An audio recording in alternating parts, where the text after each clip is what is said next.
everyone. I know we're a bit late. That is not my fault. It's someone else's fault. But yeah, we're here finally. We're doing a top 10 best wingers in Premier League history. Before we really get into it, you can see everyone's here. I'm going to introduce them. We've got Z, Curran, George, and Wilo. How you guys doing? That pause. What's the Good, pause mate. for? I was going to let him talk, but then I was like, let me just say everyone's name and let them talk. The pause. It's the build-up anticipation. I'm good, man. Like, it's my fault, viewers, as usual, that we're late. It's totally me. I woke up. Yeah. You ever get sick? People in the comments and stuff, anyone that's here watching, where your throat is just bugging and you've got two balls in the back of your throat and you're like, I'm going to be sick.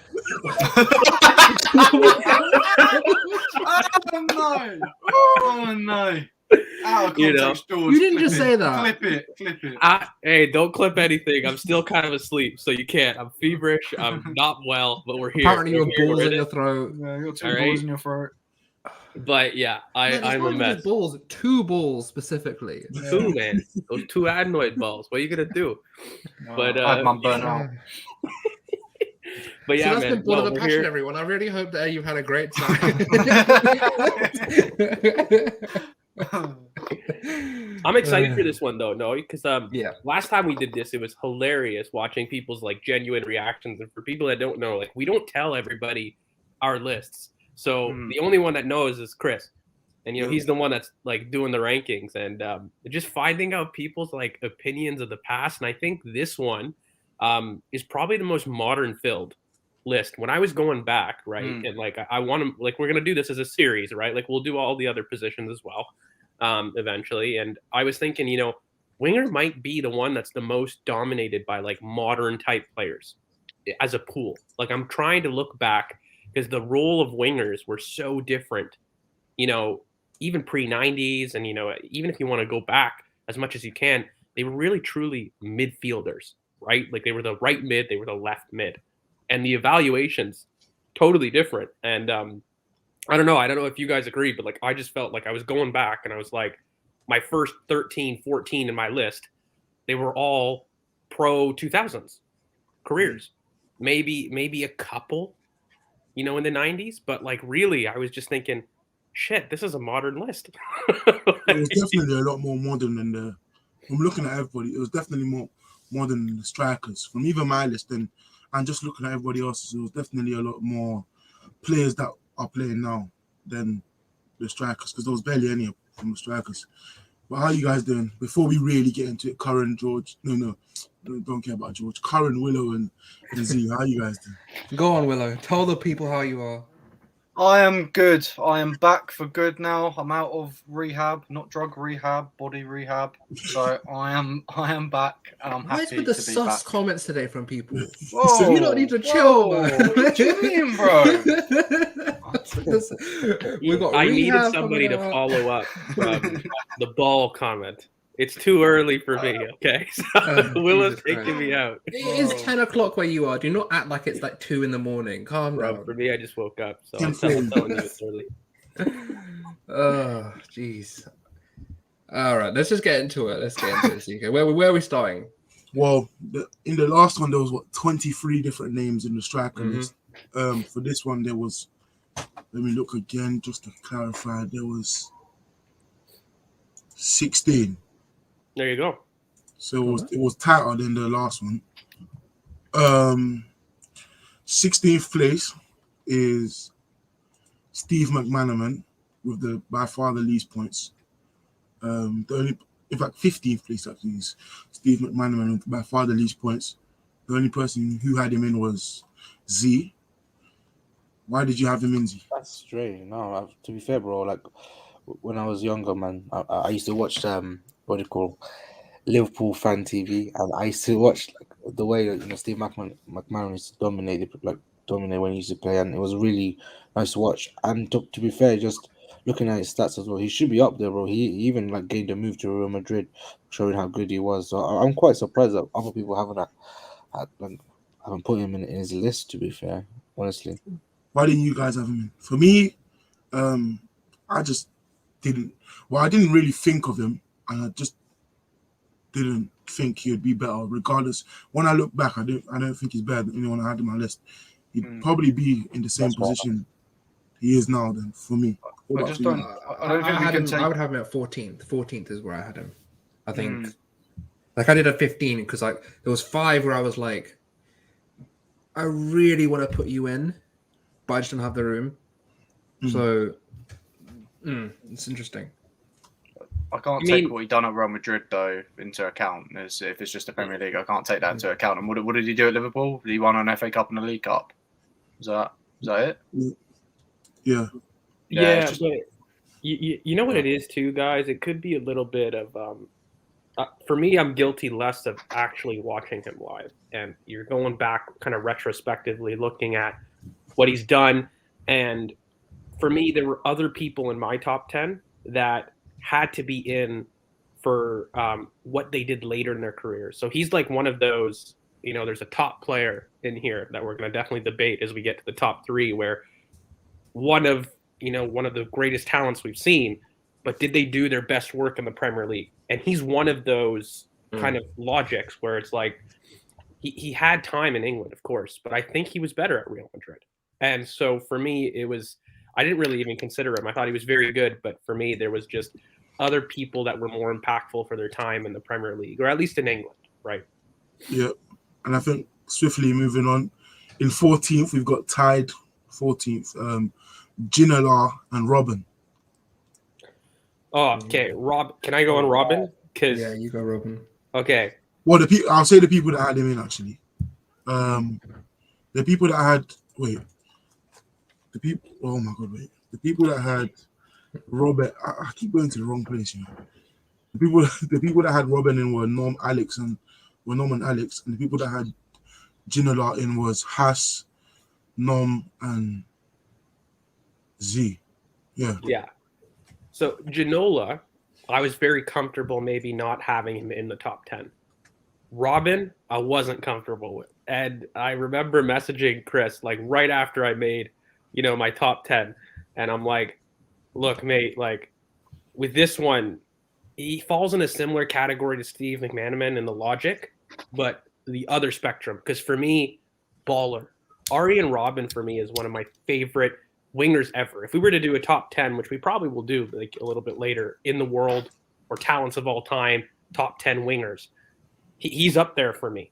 Arjen Robben is absolutely immense, but again, somebody that you're trying to look at their work in the Premier League, and I just felt uncomfortable because I just wanted one person to fill that slot, that person that was here for a short time but maybe did their best work later. Who was the best of that category? And I had that in my top 10, but Arjen Robben, I don't think gets talked about enough. And like, I just wanted to spend some time because I don't think if people realize everyone knew what he was going to do and no one could stop it. Like to have, that kind of, consistency was absolutely immense, and if you guys are asking me, Ribery or Robin, that's a tough one, man, because for me, I equally love Ribery. I don't know. I'll send that to you guys. But for me, Robin doesn't get talked about enough in top wingers and top winger talents for what he does. Free kicks, the technique, the consistency. But it's just I feel like Ribery, Jesus. Ribery probably is the more complete player, but Robin has the more superstar quality. And the more superstar kind of... he probably will be remembered more because he has the iconic cutting and put a top corner. But with Robin, as you said, he was better in Real Madrid and Bayern Munich than he was in Chelsea. Yeah, and it's not his fault, but he just got a lot better, and that's probably what he's remembered for than what he did in Chelsea. But he was... I had him in initially because I was similar to George, so I had him in initially. My first list, I sent to Zico, and then I literally just went, no, but this guy, and I was like, I can't. As much as I want Robin in, it's just I can't have him over this guy. I can't have him over this guy. And I can't have him over this guy. And he went from 7th to 11th. So for me, he was never gonna make my list just because I knew that other players just had the longevity over him in the league. And what I'm thinking about when I say the name Robin wasn't Chelsea Robin. It was always me thinking about Bayern Munich. Robin, 100%. That's why even Real Madrid Robin, mate, like took it up a level, man, and like true. Like when I think of Galacticos, I want to make a case for Chelsea. He's one of those Galacticos. You know what I mean? Like it's so funny, like going on Twitter, being a little bit older, where it's like when you hear these terms, and I'm like, the Galacticos for me are very, very different to maybe some people that look at those Galacticos and like, I don't know. I just don't know if he gets the respect he deserves. Like, do you guys think that he does? Like, I hear. I just want to make a case for.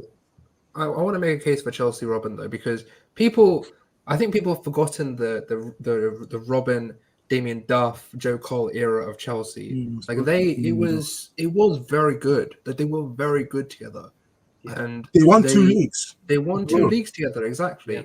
Along with Drogba in the middle, like they did have a very, very good attack going. Even though that Chelsea team was built on defensive solidity, but you still had to be able to win games. And yeah, exactly. I think I agree with you, Joshua. He doesn't get the respect he deserves. I think it's not a Robin thing. I think it's more of a Bayern thing. 100%. A lot of their players don't get the respect they deserve, apart from maybe Neuer. But like Philip Lahm isn't talked about enough. Even Lewandowski is the one that's getting the respect now, but Muller didn't get his respect. But a lot of their players. Why I look at Robin though, Chris, is because for me, I felt like even in that Chelsea team, Curran, like you're talking about, Damien Duff, right, Drogba, you could see the transition of role. So what I mean by that is even back then, right, Robin and Damien Duff were on this weird boundary of that mid to inside forward. They hadn't made that complete transition yet. No. And when he moved to Real Madrid, he did, and Bayern Munich, and that's when he really took off. And maybe when we get really technical, we might start going in like, oh, do we mean inside forward? Do we mean winger? We try to keep it single. Frickin' winger is a position. Inside forward's a role. So we'll talk about it a bit. But I think personally, some of that disrespect, there's of course the domestic bias, right? But some of that is when he started, he still was in that boundary of being a right mid. They were still in that boundary of being a left mid, not necessarily the winger that we see today. And then as you look through, a lot of these modern players, by the way, which I think is just a commentary on the list, became a lot higher up. They weren't as support. And I don't know if that's fair, but it's how the game goes. Like wingers are now, like strikers did more than what strikers do now. It's just how the game goes to. And we're going back to how the strikers did too. Like we're seeing a lot more twos. I've said it in videos since last summer, and we're seeing it more. There's way more teams that are employing a 2-striker system, and it's just natural. It's natural progression because of us trying to basically combat the 4-3-3. Him and Ribery are probably unlucky to start in the 05-06 eras where they were getting to the top team that play for France and stuff, but they were limited. But as they progressed, they became some of the best players in the world. In 2012, they were 2 of the best players in the world on the same team. You know what's highly, highly ironic, guys? You had fullbacks that were basically wingers a lot of the time in kind of older football eras. Correct. Now we've got wingers turn fullbacks. We always kind of do this in history. We kind of like to flip scripts, and I think it's cycles. It's cycles in football, and we're getting away from the topic of the vid. But I just want to, before we move on, see you put Ginola, who was tired of Robin. Why is he in your top 10? No, bro. Basically, I've watched Robin as much as I could as well when I was younger, because you already know my affiliation with Chelsea. I just never thought he, was that special player like how he was at Real Madrid and Bayern Munich. But I've also watched Ginola as well, watched all these comps and stuff. And he looked very special, bro. Like honestly, like the way he's like, his touch on the ball, the way he's doing run past players, and his like longevity on how long he's been playing in the Premier League, and how like highly he's like talked about, within the players in the Premier League. I just had to pick him in the top 10 because just like I couldn't find anyone better. Like Robin, I couldn't even pick him just because he wasn't in the Premier League long enough. But general man, honestly, just looking by. Yeah, he was at Tottenham and Newcastle, 6 And foot, silky winger. But I don't think a lot of people had him in. A lot of people probably. I didn't watch him, but I don't think a lot of people did. But moving on, what 13th was Overmars. Oh, okay. Ex-Arsenal. I think I wanted him in there. This was 12 for me. Wait, quickly before you go, Curran, the people that had him in were Haas in 8th, Nom in 8th, and Alex had him in 2nd. Second? What? Jesus Christ! I could imagine Nom picking Overmars, but Alex carried him into the goodness. Well, for me, if for me, it was a debate between Overmars and Ljungberg. For me, and I don't want to give things away, but for me, Freddie was the more intelligent player. Freddie is 11th and Overmars is 12th on my list. So, you just said Robin was 11th. No, I said Robin was 12th. No, I said Robin was 13th. Overmars was 12th and Freddie was 11th. Well, for me, I think they get criminally underrated for sure. So I could see why he might break it. But again, I agree with Yo-Yo. He was in that category again. There's a lot of wingers that were in that category, and I just didn't want more than one. I felt that there was a better player that deserves that crowd of brief in the Premier League, but superstar. And I still think that, Freddie on par for me did a lot more. So that's why I have him a little bit higher. But Overmars was another one of those that was also clutch too, by the way.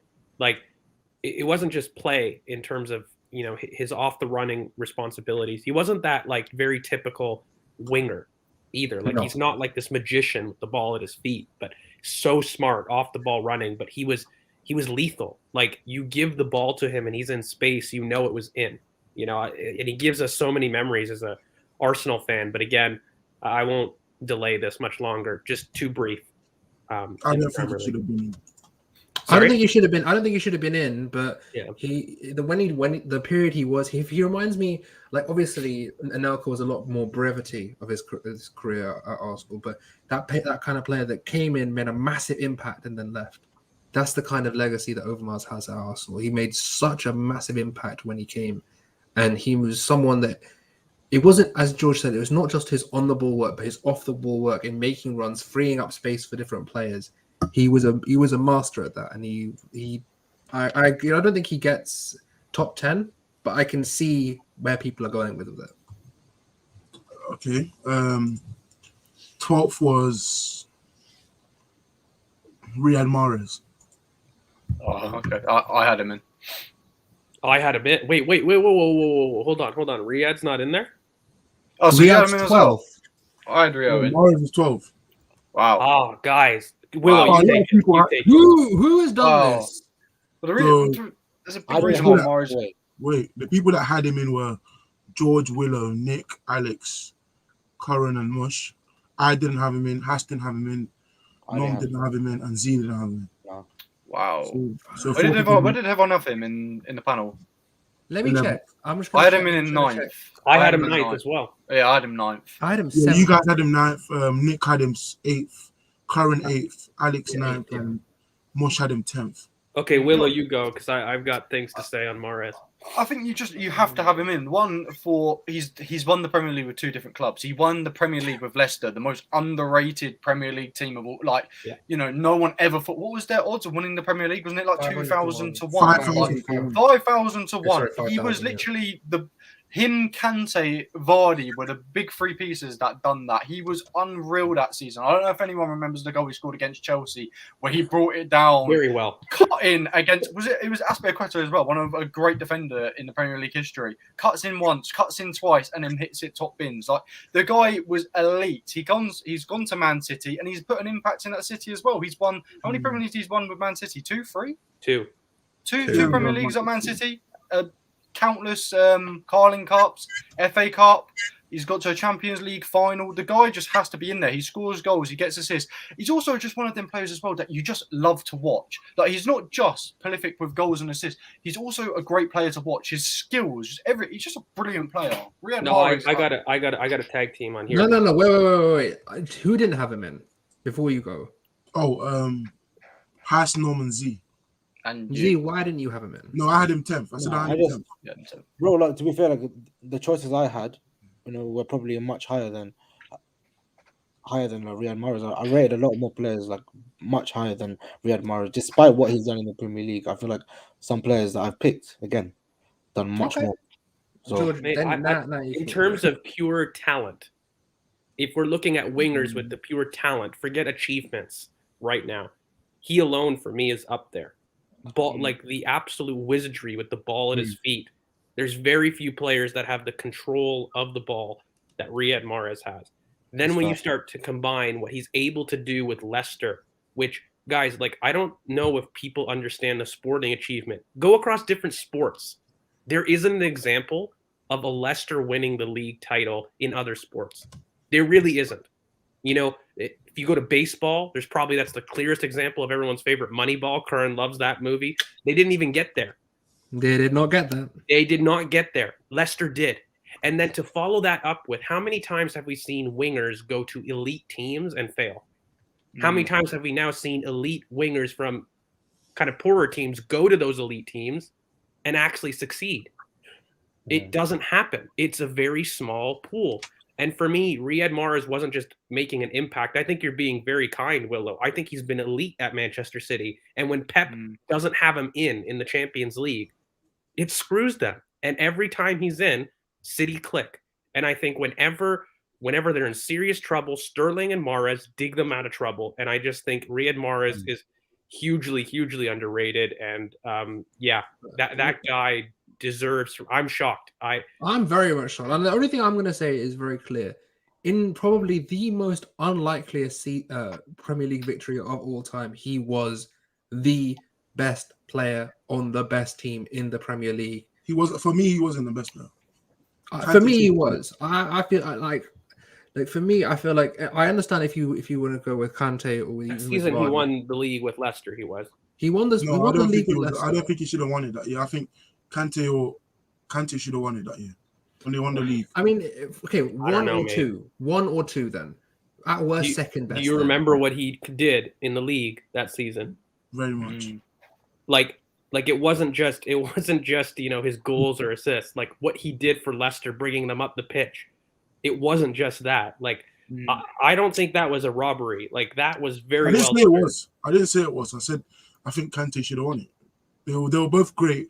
And for me, Mahrez, I think Man City, the time Man City, despite winning the leagues and stuff, hurts him as an individual, because I think he would have done more if he went, maybe not with achievements, but he'd be rated higher if he didn't go to Man City.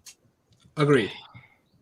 I think going to a Pep team hurts a lot of players more than guys. We're talking 28 goal and assists in 37 games. That season, again, most players on this list have great seasons, but I had him in. I don't know why he's had multiple double-digit seasons too, guys.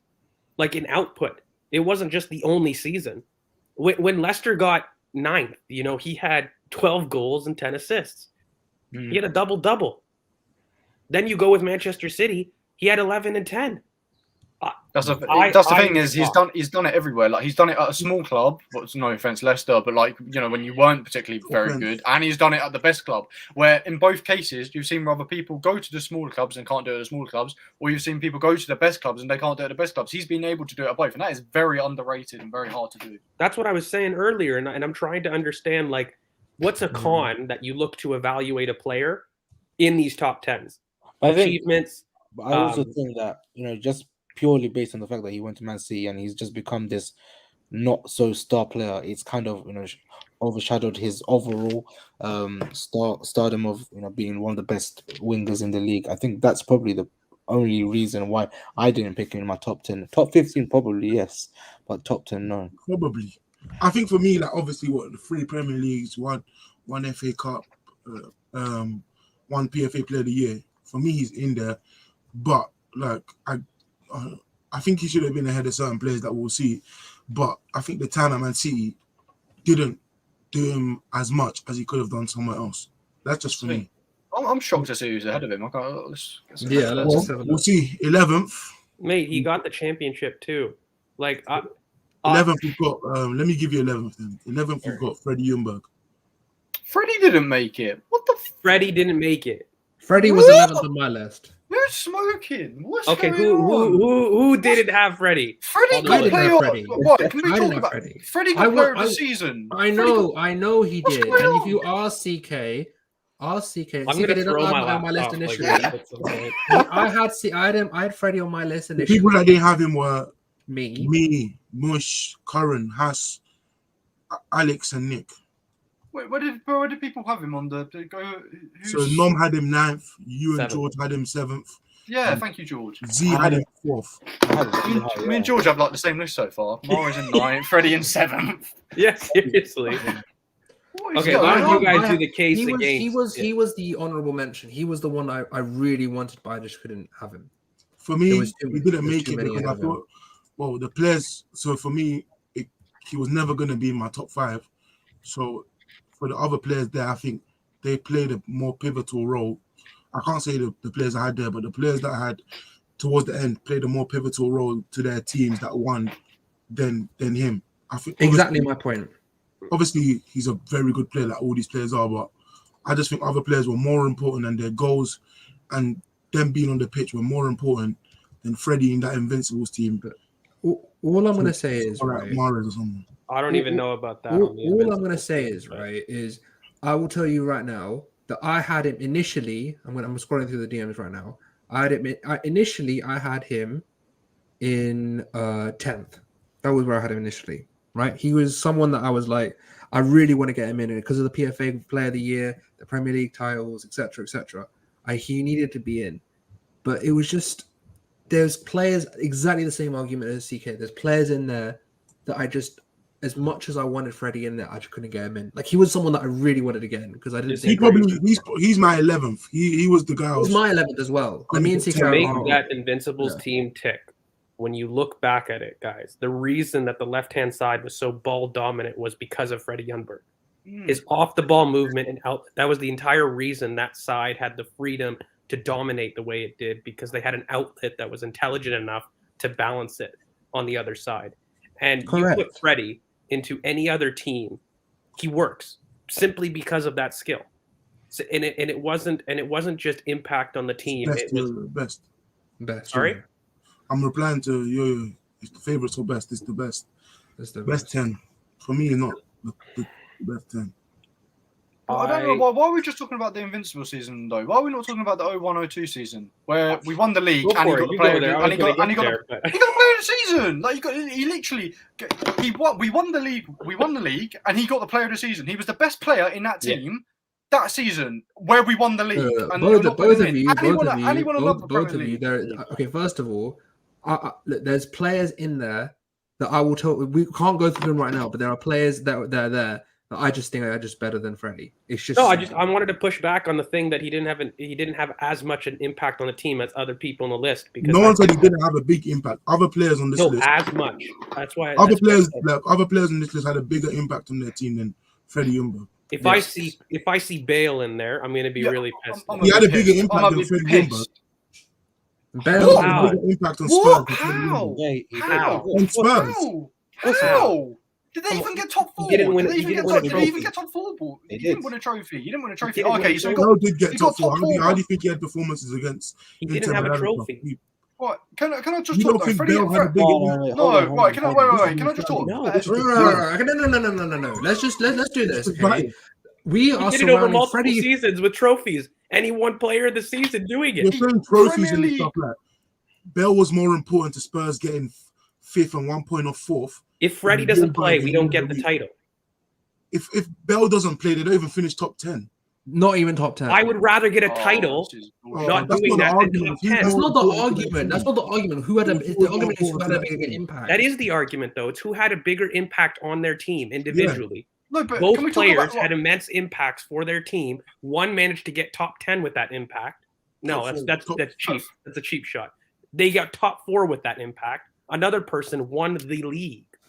Yeah, but the thing is, how it's a difference between you're looking at a difference between a top, like literally a bottom half side from maybe a team that finishes second or third winning the title. Why does that matter? We beat a Manchester United. Lawrence didn't get in by doing the same thing, and he won it. We beat a prime Alex Ferguson team, a Manchester United team, to a Premier League title. He was the player of the season, and you're talking to me about Bale because he got top 4 with Spurs. Take a piss. I'm not sure we apply the same criteria for every single player here.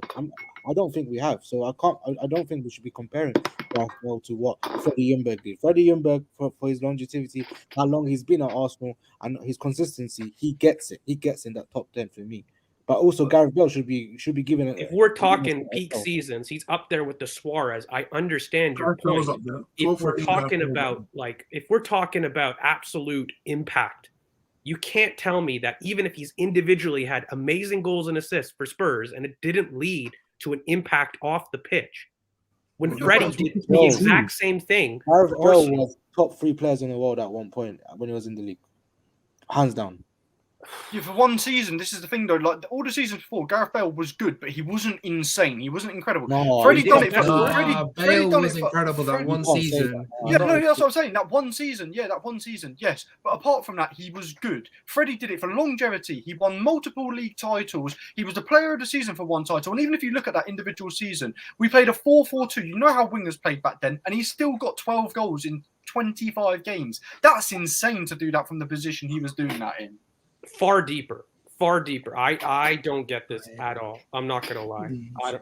I don't know. We'll probably have to move on because I'm flabbergasted. I'm with Willow here. You stop a raging Manchester United. He was the reason we did it. It wasn't like he was a supporting role. It wasn't like he was just part of the team. He didn't pull a Giggs. He was the reason we won the league in that season. And then a couple years, he's done it consistently after that. And he was a big reason why the Invincibles team worked. It wasn't just on or off the ball. Like I have this big pushback to people not recognizing the off the ball movement. Freddie's not in that team. We don't win. We don't go invisible. We don't have the history that we do in that period. We simply don't. And that was the reason why Overmars for me didn't quite get in. One of those two had to get in from a pure off the ball movement standpoint for me.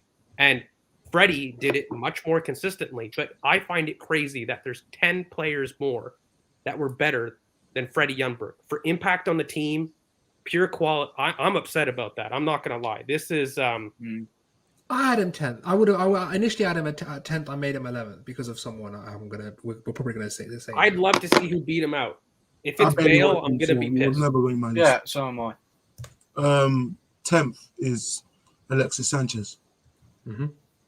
Okay, I had him 10th. The people that had him in was George 10th, and me 10th, Curran 10th. Mm-hmm. Nick had him 7th. Nom carried him and had him 2nd, and Mush had him 5th. Had him 2nd.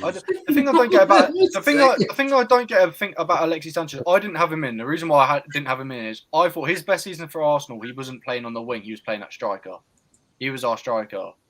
Like when Giroud was yeah, he was better as a false 9. That's exactly my reason. As a winger, he wasn't even. I don't think he goes in at all because his best seasons were 100% at false 9. That season where he got 24 goals and 12 assists, he was up false 9 that season. He wasn't up right mid. Yeah.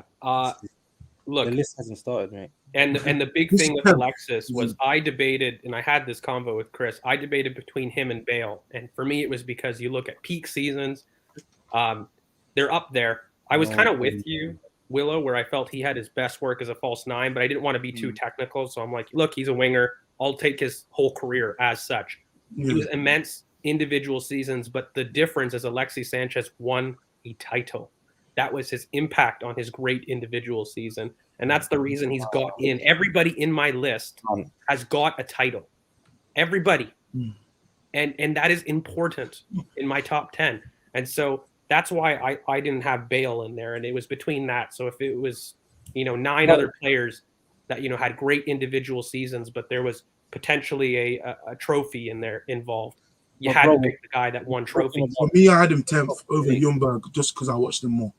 That's simply it for me.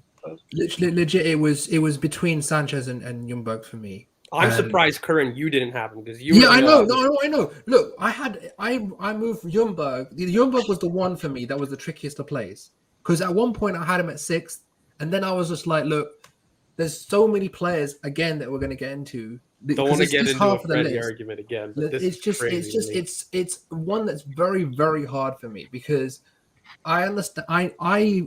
He's still one of, if not one of my favorite team of all time. And you know what's pissing me off? Bale's going to be higher, and I just Stop know talking about Bale. Yeah. You're going to talk about him later. Stop talking about Bale. I know it's going to piss me off, but okay, go on. Yeah, but I'm just going to say this: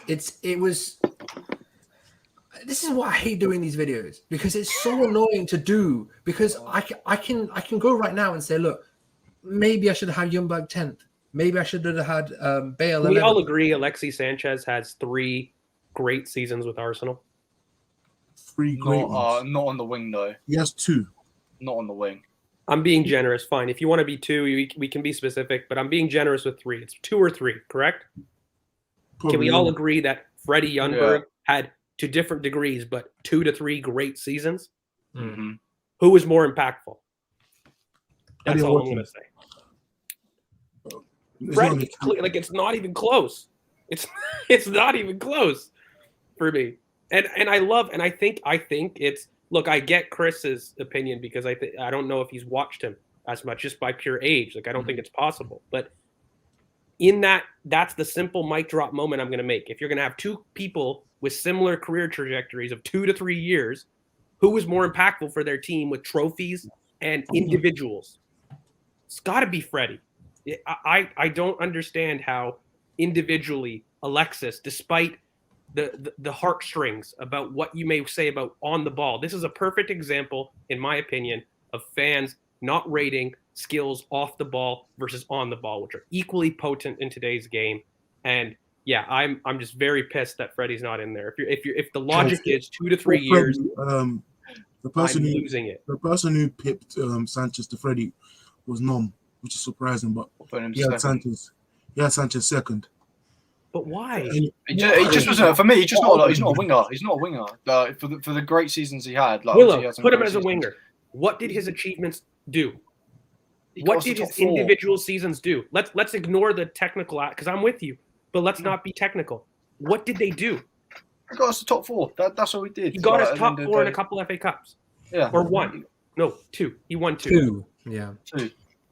He won 2. The other guy never got played this season, and he was the reason we won the title against Manchester United. He wasn't the only reason we won the title. Let's be real here, George. It wasn't the only reason we won the title, George. Come on, man. No, but let's also. Yes, he wasn't the only reason. It was a big reason. It was a big reason. He wasn't the only reason. It wasn't like it was Freddie against everyone else. It wasn't like he was, I don't know, just the only guy, a one-man team against Man United. We had team. He was a big reason about us winning the title. The FA Cup argument for Alexis counts because look, bro, we're rating players based on their Premier League. It's in England, man. I just don't think we should do that. You can do it because it's in England, but it's a cup competition, and the achievement I'm citing is the Premier League, the consistency in the Premier League. Who's won it? And Curran, no, I push back, Curran. Like he was a big reason. Yeah, there is no such thing. He's a one-man team, but I'm not saying the only reason. He's a big reason.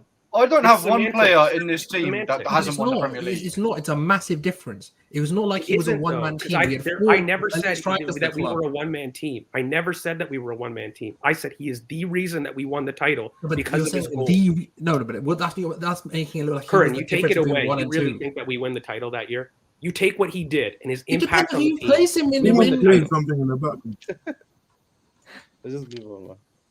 No, I'm saying it depends on who you replace him with. If you replace him with, I don't know, Francis Jeffers, then maybe not. But like, we don't have to be facetious. You place him for Overmars. We still win the league with Overmars. Yes. No, we do not. Yes, not with Freddie's season. When did Overmars had a season like that with Freddie? Surround Overmars with the players that we had in the same team, and you still think we're not going to win the league? No. Not with what Freddie did. I think Freddie had an immense season that season. Man. That's overrating it, man. No, let's move on. Let's move on. Let's disagree. Let's move on. Before I say he was 9th, this is just 10th. Okay. Before I say he was 9th, Balogun just got an assist, by the way. Nice. Nice. Ninth was Sadio Mane. Okay. The people that had him in was Mush had him 4th. Nick had him 4th. Haas had him 7th. Alex had him 10th. Wilo had him 8th. I had him 8th. No, mate. I didn't have him in. Sadio Mane. I'm surprised. I think every single one of my wingers who's in this top 10 have won a Premier League. That's one of the big criteria. Morris hit my list, and I've already said that Freddie was 7th for me. So they've all hit. And, you know, Sadio Mane, he's won a Champions League. He's won a Premier League. He's been fantastic. He's got a golden boot to his name. He has been consistently a great scorer. He was great at Southampton as well. People forget about that. He's the quickest player to have a hat-trick in Premier League history, so he's got a record to his name. He was brilliant for Southampton. So he's done it at the smaller club, which we also talked about Mahrez. He's done it at a smaller club, but he's also done it at the big club. And he's done it at high stages. Mahrez for me was a better example of that category of player that did it excellently with a poor team, but managed to translate to an elite team. Yeah, but Mane also done that and has a golden boot to his name. He's been great. He's won a Champions League. He's won a Premier League. He's got to be there. For me, Mane, the winning the golden boot really helped him for me because obviously you wanted what joined with Salah and Aubameyang that season. Just that team was crazy. That 18-19 team, that Liverpool team. I think there was obviously other players that you could consider, but Mane for me was deserving at least to be in the top 10. But other people, like George, you do it by these categories. I don't do the same categories. But Z, you didn't. I don't think you had him. Z, you didn't have him in. Why didn't you have him in? Z, George Willock. No, Z, George Curran. You didn't have him in. I didn't have him in. No. It's just the same reason as to why I've chosen the others in the list. I just think there's been better players. Just don't think that despite him scoring those clutch goals and helping Liverpool win the league, I just don't think he has been a standout player ahead of all the others in the list. That's it. Every single one of my players in my list have more than one season of really good seasons. And you don't think Mane had more than one good season? I think he had one really, really good season, and the other ones were very good seasons. The year that he tied with the Golden Boot for me was his best season. Correct. And then he's kind of tailed off after that. I think Salah took over that team. He definitely tailed off and lost decreased importance in that team. Jota's probably more important. And for me, that when I got to 9th, that's when I considered Mane or Mahrez. That was the thing for me. And everybody above in my list has multiple Premier League titles. And I know we're not going to get to him quite yet, but Sterling is another one that is absolutely on my list and higher. But if I'm looking individually at players like this who had great seasons at previous teams, who then came into an elite team, how did they translate? And what was their impact on that elite team and before? Mahrez, Sterling for me are both examples of players that in their poorer teams had more of an impact than Mane did. And then when they went to an elite team, I think Mane, all three of them had great one seasons, but Mahrez and Sterling have had more than one season of being great with City and respectively. So for me, that's why I don't have Mane, but I'm less upset about Mane. I'm more upset about others that are clearly going to be in this top 10. So I don't want to hit on Mane because I really like him. Well, we know Mane was 9th, so 8th is Ryan Giggs. The people that had him in, Nom had him 10th, Alex had him 8th, Nick had him 10th, Z had him 9th, George, you had him 8th. Wilo carried him and had him 2nd, and Curran had him 3rd. Yeah, I didn't have him in, Mush didn't have him in, and Haas didn't have him in. I'll say because all you guys had him in, I didn't have him in because I felt he was never ever the best player on his team, or rarely the best player on his team, despite the longevity of having all these league titles. And I just rarely watched him. I think obviously that I can understand. If you didn't watch him, then I understand. At the end when I got to watching him, he was a centre mid. It was just exactly. No, I understand that. He had seasons where when they won the league with in the treble, he had 4 goals, 2 assists or something. He's never had any big seasons. He's rated more on his actually, longevity. but even if you watched him, Chris, that analysis is spot on. His first 2 seasons were really, really good. And then there was an 07-08 season that was very good by Giggs. But he is somebody that was great in a great team. I think Roy Keane said it best. Have you guys ever watched that Best of Enemies documentary with him and Vieira? Yeah. Okay. Having a great career, is very different to being a great player. And I'm completely on board with that. I felt that he had a great career. He did. And all these players, you're not going to the level of he's shit, but he is one of the most protected people I've seen in player analysis. I think he's had the biggest advantage of the team he was in of any player in history. Like having the 13. But the issue is, and the reason I had him third is because every year, every single year, that man would do something. Would make sure that he would win his team a game. We would make sure that he was there. He was every single year. You'd have games where he would just get you over the line. He would make sure that you were there. Was he ever their best player? Why does that matter? To be the second best winger in the league, you don't think? No, I didn't have him second. I had him third. I'm saying there was 2 times in his longevity career where you could argue he was the best player for United. There was an 07-08 season that he was immense, and then one of his first 2 seasons. Wait. This is where Giggs wins in statistics. Like 13 Premier League titles. I don't care. Like I don't. Okay, I can concede. He's not the best. He's not the best player. Never been 100%. 100% admit that he was not the best player. But he's had iconic moments. Him taking his shirt off and seeing a hairy chest. Still, I've got a photo of hairy chest because of him now. That memory is ingrained in my fucking skull. On what he did. Forget all of that. We're talking about hairy chest every single metric. Elite for 2 to 3 seasons, correct. Insane amounts of league titles for two seasons. Not even elite. It's very good. 13 league titles, 2 Champions Leagues. He has the most assists in Prem history. He had the most assists in Prem history, but never won the most assists in one season. But why does that matter? Why does that matter? Why doesn't longevity count for anything? It does count. Longevity is the reason he's here. Yeah, that's fine. But that's fine. I understand. The thing is, as well, we talk about Manchester United though, and everyone. I don't know what this weird thing is about, like them going, "Oh yeah, but he's always been a Manchester United team." These Man U teams weren't always great, Like some of the players, some of these players they had to put in, and Giggs still was in this team, still winning title after title every single season. Everyone keeps on going on about like, "Oh yeah, Man U had this player, that player." Some of their teams, 13 league titles. I can tell you now. There was not 13 in them, like 13 years where that Manchester United team was a brilliant team. There's some fucking shit players. They were top 3 in the league. They were top 3 going into the season. Manchester United were top 3 in title calendars for 10 out of those 13 league titles. They were dominant and booked to win and bookie favorites for almost 10 out of those 13. That's fine, but because you've got a manager like Alex Ferguson. But I'm just saying I push back on the idea that they were a crap team and they were carried potentially by or not a very good team carried by Giggs and one other player. They were very good. They were consistently considered the favorites to win the title in the summers. If you were to do fan cams and what we did this for the first 15 years ago, for the first 20 years of the Premier League, they were always the best team or one of the best. They never dwindled down to outside the top 4 or anything. They were. I felt I had to do it out of obligation on Giggs because of. I took him out for Mahrez.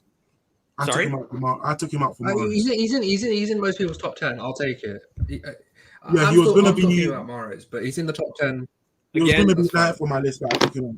For individual seasons, the guy has a great career. Probably one of the best careers of any player. Period. The amount of trophies he's won and what trophies he's won.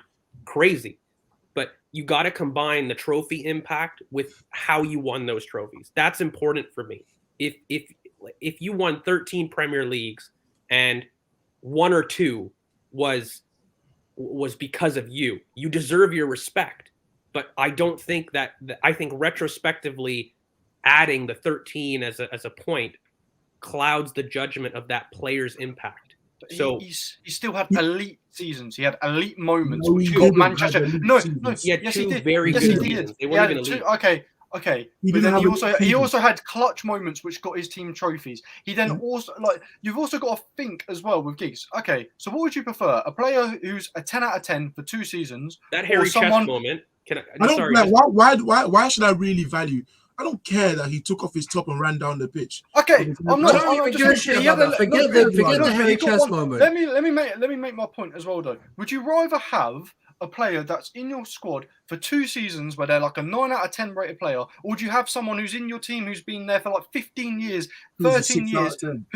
he wasn't a 6. Don't bullshit this. He was not a 6. 6 out of 10. He was like an 8 out of 10 player. He was an 8 out of 10 player. Giggs was 8 out of 10. Not for every single one of them seasons, but majority of them seasons he was an 8 out of 10 player. No, he wasn't. He was never one of the most pivotal players on this team. He was never the best player on this team. He was never the best player in the league. What does that There was matter? always an MVP. Why doesn't that matter? Why does that Your matter? argument is only Why does that longevity because you have His to impact on his team. No, but you're saying not his team. Okay, so how many better left mids were there every single year Giggs played? How many better left mids were there in the league that season where Giggs They was were playing? consistently a lot better. Whilst he was Yeah, but how many? In about How many? 10 I know, of but how 13. many? How many? In about 10 of the 13 Premier League titles, there were better left mids, Yeah, but and how there many? were better How many people were- with how many bigger were ahead of impacts him? than Giggs. How many people were ahead of him? Like in the league that season? Oh, that left mid was better than Giggs that season. How many people there might have been like 2. You want us to count every single one of those 60 seasons? Or We can whatever. go back. That's what I'm Richard. saying. In That's what 10, I'm- he was good for he's 3 like- seasons: he's like 07, the top- 08, and his first 2 seasons with Manchester United, when he was Him very, running very with- good. Everything else was decent. But we're I'm talking about worried. the top I'm 10 worried. of The all only reason time. I'm telling you I'm worried is because Bale hasn't mentioned yet, and I know he's coming. I want him soon. What is happening? Yeah. This is Look, what I mean. the How only the thing I'm gonna fuck is see is- Bale ahead of Giggs? How's Bale ahead of Giggs? That is sending me. That is actually sending me. What the fuck is going on? I don't know why Bale's in this period, but that's besides the point. Look, the Harry Chess. The reason I'm I want to move on from Giggs, man. Forget hold Giggs. on. I need to find this. Let me make my point. Hold on. The Harry Chess moment, because I kind of agree with Willow on one aspect. He gives you iconic moments, but I want to go back. Hold on, Chris. Let me land. I don't agree with it fully, but I want to give it. I'm doing a compliment sandwich. You'll learn this as you get older. You compliment, then you hit. Just get. Come on, George. Come on. I get with the iconic moment, but that moment arose from a very poor Patrick Vieira pass, and it was gifted. I don't give a fuck. No. It matters. If I give you a free breakaway and you finish your dinner, it's very different from doing an Henry, picking it up from your own half at Liverpool and going through the whole team. Or an Aguero moment when it was you dragging your team through there and everyone's like, oh, the Aguero moment is amazing. That was him individually winning the league. It wasn't him relying on a mistake or doing that. So I think the iconic moment depends on if that was you doing it. He's here because of his longevity. There's nothing else why he was here. That's why he's here. But don't try and make it like he wasn't. Anyways, let's move on. 7th, Gareth Bale. Finally, thank God. This is a disgrace. The people that had him in, Z had him in 5th, Nick had him in 5th, Haas had him in 10th, Curran, you had him in 9th. 9th, yeah. Mush had him in 3rd. I had him in 6th. Mush had him in 3rd. It was just 3rd. I know Tottenham had and Real Giggs Madrid both wear white, but come on, boys, fuck me. Like they're different teams. We're going from what he did in the Premier League. He had one very, very, very good season in the Premier League. Every other season was just decent. He had one elite season. He never won a trophy. Did he even get top 4? He got top 4 once. He got top 4.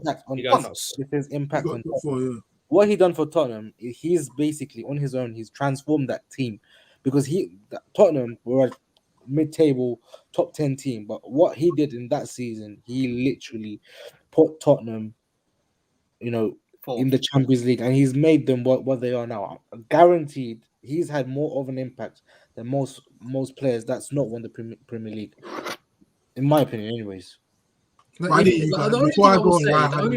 reason I would say even for me why I had him in 9th, and this is probably what, like, I feel like there's one choice I make that is like gut wrenching, and I don't know which way to do it. And I usually get it wrong because I hate these lists. I hate them with a passion. But we're doing them, and let's just do them. It was between this him, Alexis, and Freddie.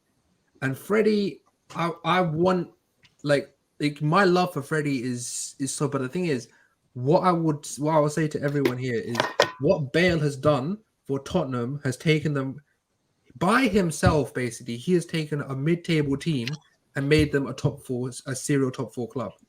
And that's just him. That's literally just him. That's not true. That's literally just him. With Bale that season was playing with guys like Aaron Lennon, Iago Falk, Adebayor with 5 goals in 25 games. And he's the only one that had more than 10 goals in that season. He had 21 goals, 9 assists. Because I'm he was just the best player in the league. For me, there's a bit of bias in this because obviously he was my favorite player at the time, and obviously he was very, very good, and he didn't deserve to put Bale to put Spurs. No, but this isn't even about Modric. But I'll tell you one thing about Modric and Berbatov. No, let me do this. It's not about Modric. It's not about Berbatov. I will tell you why.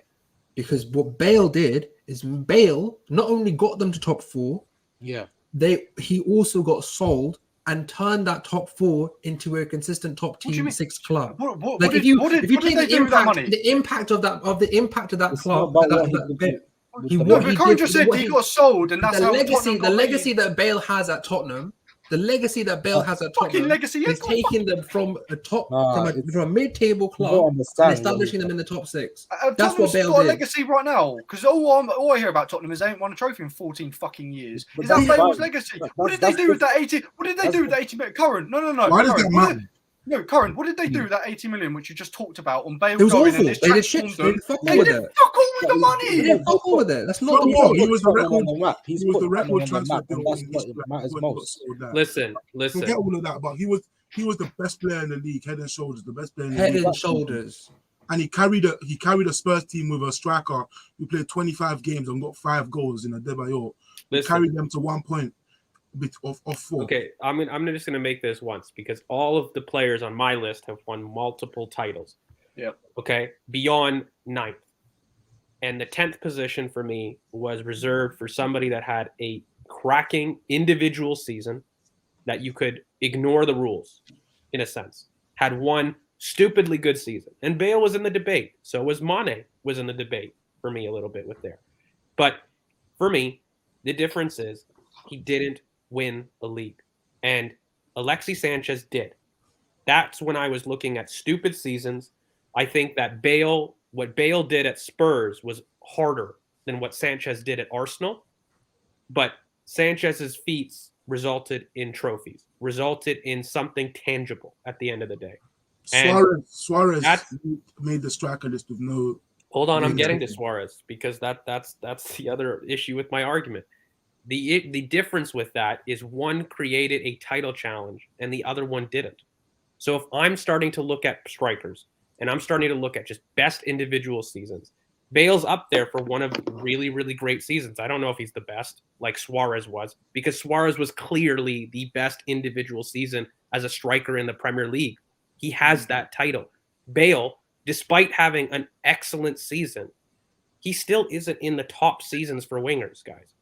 There are wingers that had way better seasons. He is in the top seasons for wingers. 21 goals, 9 assists at Spurs.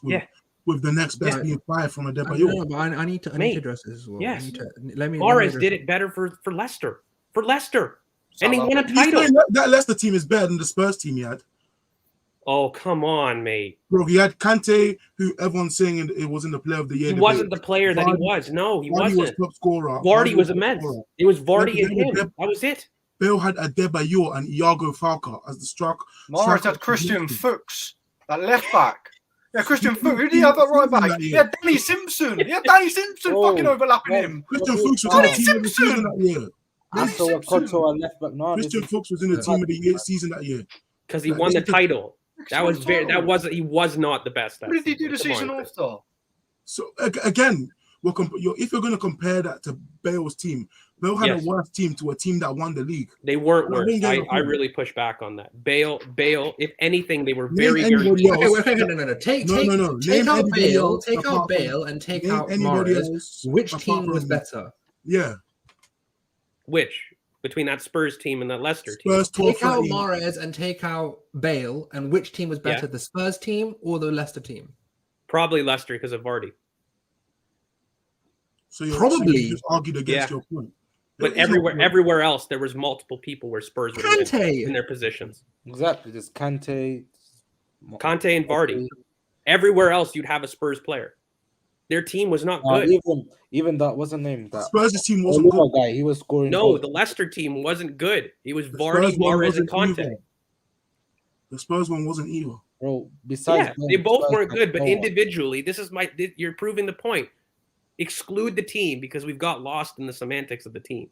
Okay. Ultimately, you're talking about two people that had very poor teams that took them to immense heights. That's what you're saying for the argument for both. Which one won the title? Which one was in a title challenge for doing that? But if you take better players who were also in the debate for the best player that season. Yeah, because Suarez was clearly the best ever season. He had Sturridge. What? Wait, take Mahrez out of the Leicester team. Where did Leicester finish? What are you talking Someone about? asked me that. You're saying Suarez that all these Suarez had one of the individually the best seasons that a striker's ever had. I'm saying all these other players you're naming for the individual had other players who had monstrous seasons. Sturridge had 20 goals that season. Because Suarez was astronomically, he was literally an outlier for one of the best individual seasons, period. That's the only reason he's in there. The teams that he did this with were not comparable. No, I agree with CK. But what is that? Why does that matter? Because you're acting like the position team makes your season easier to have. That's why it matters. I don't understand that. How you can have because if you're saying that a team, if you're saying you drag someone to a team, to a title challenge or to a top 4 challenge, yes, and that's the difference. Yes. Then you have to look at the team around and say, okay, what did he drag to that title challenge or to that top 4 challenge? Okay, but take Mahrez out of Leicester. Where did they finish in the league? When did they finish? Where did they finish? Gareth Bale was one of the best players in the world at the time when he was. They finished 14th the year before without Mahrez. But anyways, that is clear. You can't say. But the thing is, if you look at that season, they were in the relegation. That season is an anomaly. Curran, you just asked. You take out Mahrez, they finished 14th the year before. That's no. Vardy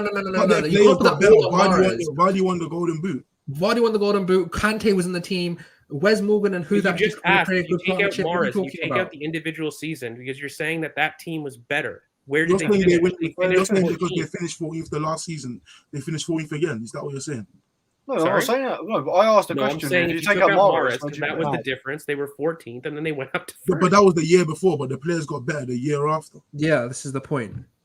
But that's what Curran just asked. If you take out Mahrez, that's what was the difference. Mahrez came in. No, but you're acting like there was no progression from 14th to 1st. The only player that actually progressed apparently was Mahrez, and that's the reason they went from 14th to 1st. No, there were other players that progressed in that team, and there were other people that got better. Finished 14th, Mahrez was a big part of that. Yes, of course he was, but they wouldn't have finished if you're acting like they would have finished 14th without them.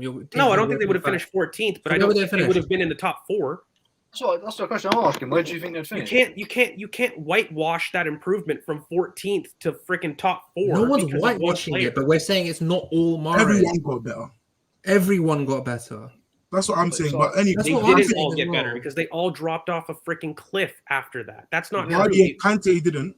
Kante didn't. No. Kante, what I just said in my original argument, which you guys aren't saying. Again, Kante, Bell Vardy, didn't and have Mahrez anyone like that. Only teams. Everybody else out of those positions did drop off. Yes. But Bell didn't have it. Bell didn't have that. Bale had a very good supporting cast. He had Adebayor. He had very 5 good goals. Players. I would say 9 or 8 positions in that Tottenham team. If you were to do a combined 11. Adebayor had 5 goals in 25 games. It doesn't matter about his actual output. He had a very good season. Matter?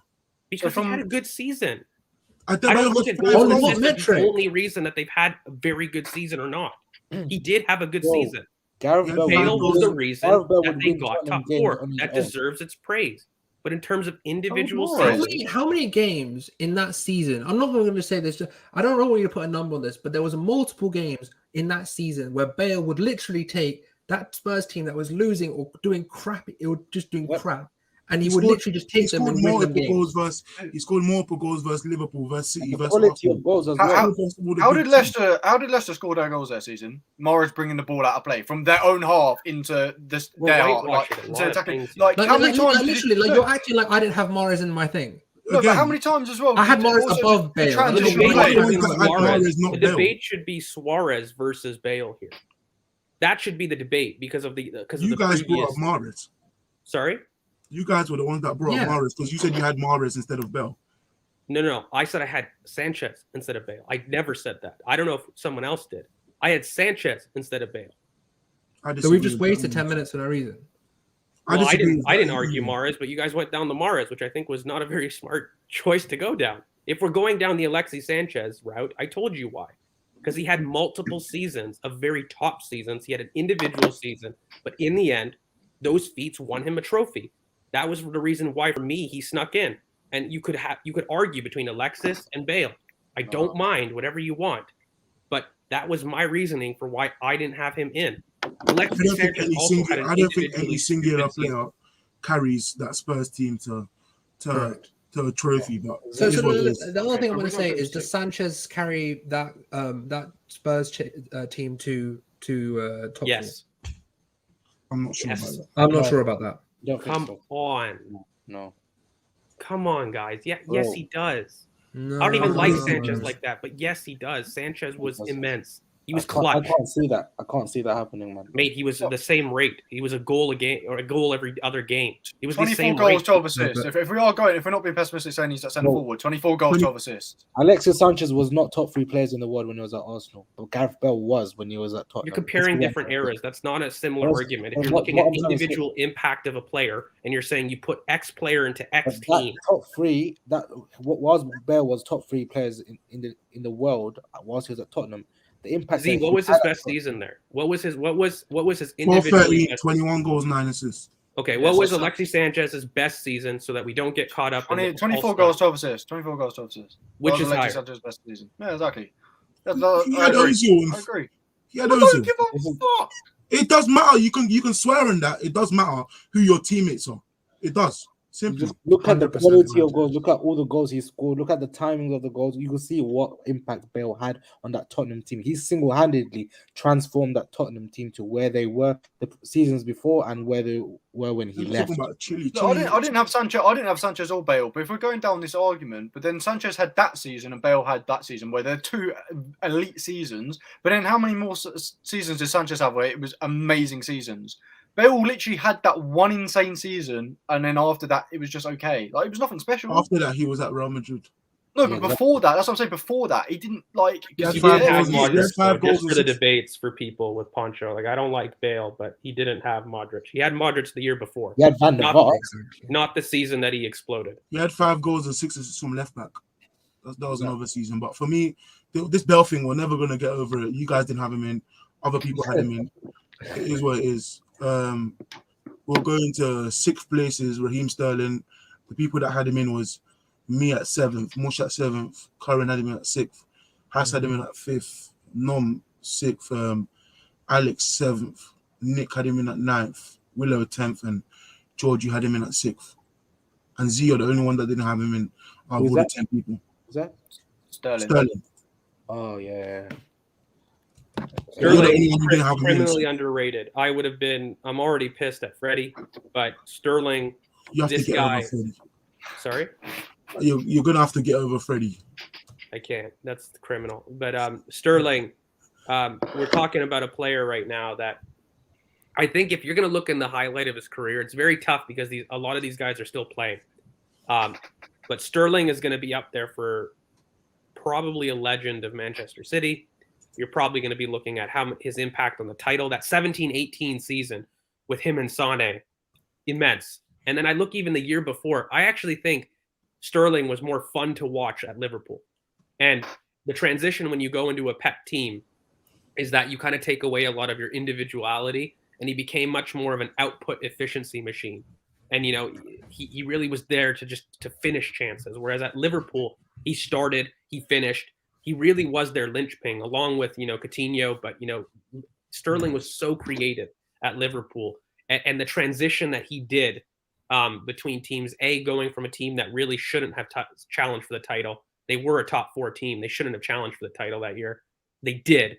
Was a big part of him. Then he moves to Manchester City. And he's a big reason that they get over the hump on those trophies. Also internationally, which I know doesn't count. But you look at him as a career really in the Prem, this guy is immense. The titles are crazy. The goals are crazy, but also just the talent.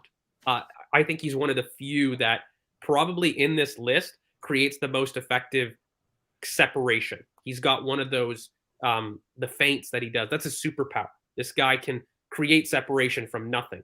And I found him scarier at Liverpool, which is what a lot of people may not agree with. But, he for me was more complete and showing what he really, really could, at Liverpool. But then he became an output machine under the Pep system.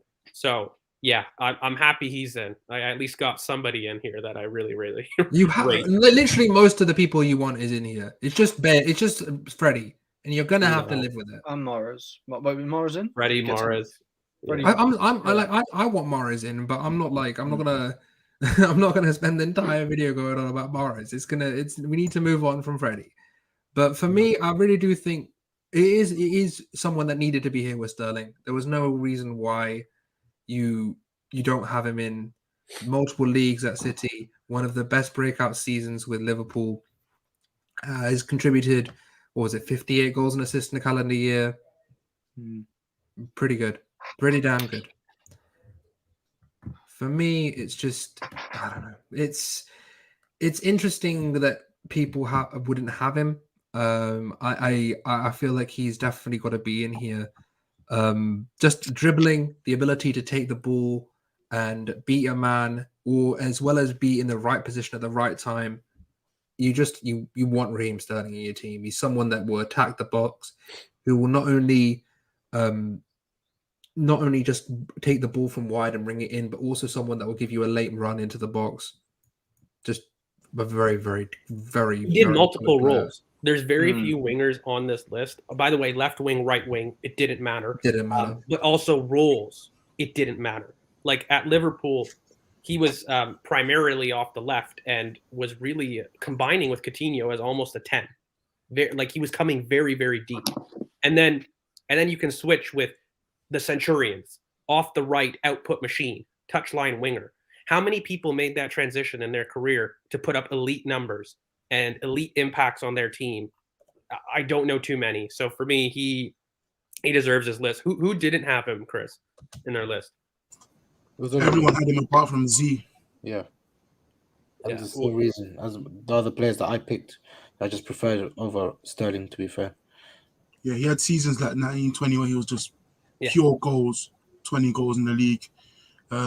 He just doesn't get the credit he deserves, probably being in that and just being who he is. The media have never liked him, so he will never get the push from the media that other players would. But I think he's got 100 goals for club already.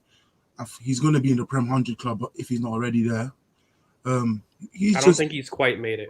I thought he did. I thought he got. Didn't he get 2 in one game? He made it. He got. I think he got a double, and he scored 2 in like one game, and it got him over to 100. Anyway, let's just move on because I'm tired of this now already. Let's just move on to.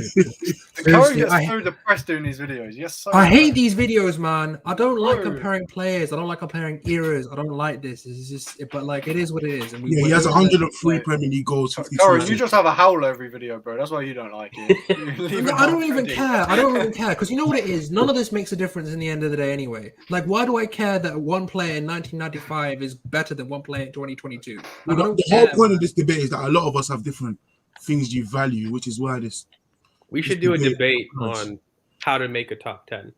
You know what? You guys can do that video. I refuse. I hate these with a passion, man. Burn it all down. Everyone in the comments are like, you guys all have different criteria, but that's because we're different players. We see football very you're different people. No one's gonna have the same criteria as someone else. So hey, who is fifth? David Beckham. There we go. Good. Okay. I think I had him. The people that had him in were me at 5th. Mush had him at 9th. Curran, you had him in at 7th. Hash had him in at 6th. Nom had him in at 4th. Z, Wilo, you had him in at 6th. And George, you had him in at 5th, like me. Yeah. So the people that didn't have him in were Alex and Nick. For me, I'll go first. Best ball striker in Premier history. Record for most free kicks scored in Premier history. He has 18. The next best is Thierry with 12. Best dead ball specialist in Premier history. I think he was underrated because of who he was off the pitch and what happened at United. The attention he got off the pitch took away from how good he was at footballer, because people use that to say, oh, he's only good because of this. But he's one of the best ball strikers of all time. No one's ever hit a foot.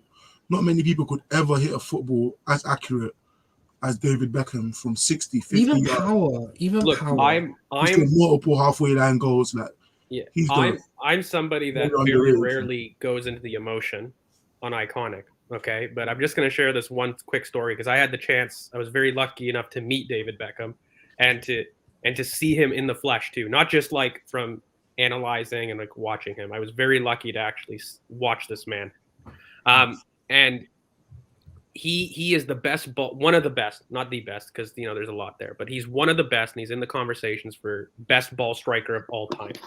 And when you look at David Beckham, I remember I had a chance to meet him because I was playing for a club team here in Toronto. You guys all know like the TFC team, so I was on the farm team for them.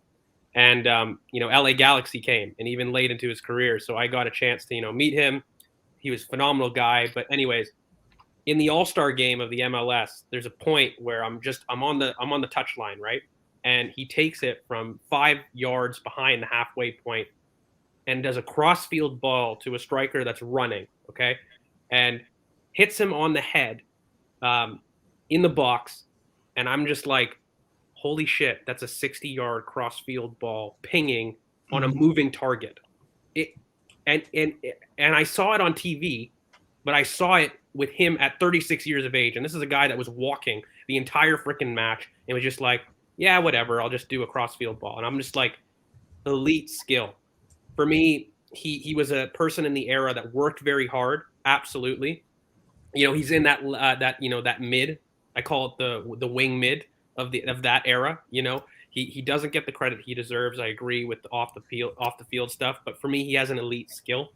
All of these people, I think they all have great traits, and they have all contributed to like great trophies. And I don't really want to reference that, but for me, one of the best ball strikers of all time. Of course, went to Real Madrid and became a Galactico, and I think got a club that could understand his off the field. He was too big for you. He was too big for United.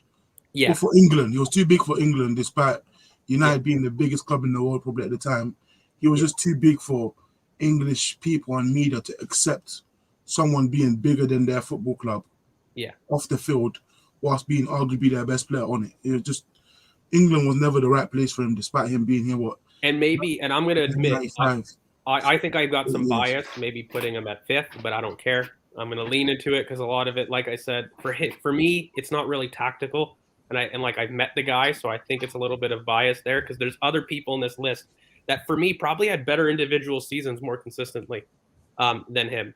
But I just think he was bigger than life in a lot of ways. So I'm using my heart and I'm ignoring my rules to have him where I have him. So deal with it.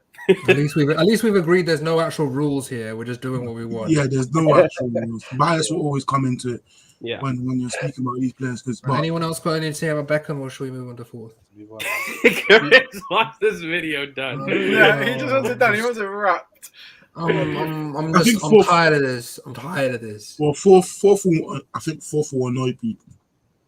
Yeah. I'm sure it will. So a lot more than maybe, in fact, no, because there's a bit of a heartfelt thing with Freddie, but I'll stop talking about it. Anyways, 4th is it's gonna set me off. Shouldn't have been because someone left him out. Yeah, someone left him out, which made him 4th. Eden Hazard. Who left him out? Nom. Of course he did. He was. So Nom, everyone I'm gonna find you after this. So it was like this. Can I just ask you what would he have been if third? Yeah. Okay. George, you had him 2nd. Yeah. I had him 3rd. Mush had him 6th. Curran, you had him 5th. Haas had him 3rd. Nick had him 3rd. Alex had him 5th. Wilo, you had him 5th. And Z, you had him lowest. Well, not lowest, but lowest 7th. And Nom had him not in it at all. Yeah. What do you guys make of Eden Hazard being 4th? I think fourth is for me. He had to be top 3. Minimum. Yeah, that's what I'm saying. He had to be top 3. I would say fourth. Minimum. I don't understand why he's 4th. I'm not going to say the name of the guy who's 3rd, but he should be 4th. For me, he was Chelsea's best player despite having these off seasons. He had a season, the season before he left, he contributed to 49% of Chelsea's goals. Crazy. What was it, 15-15?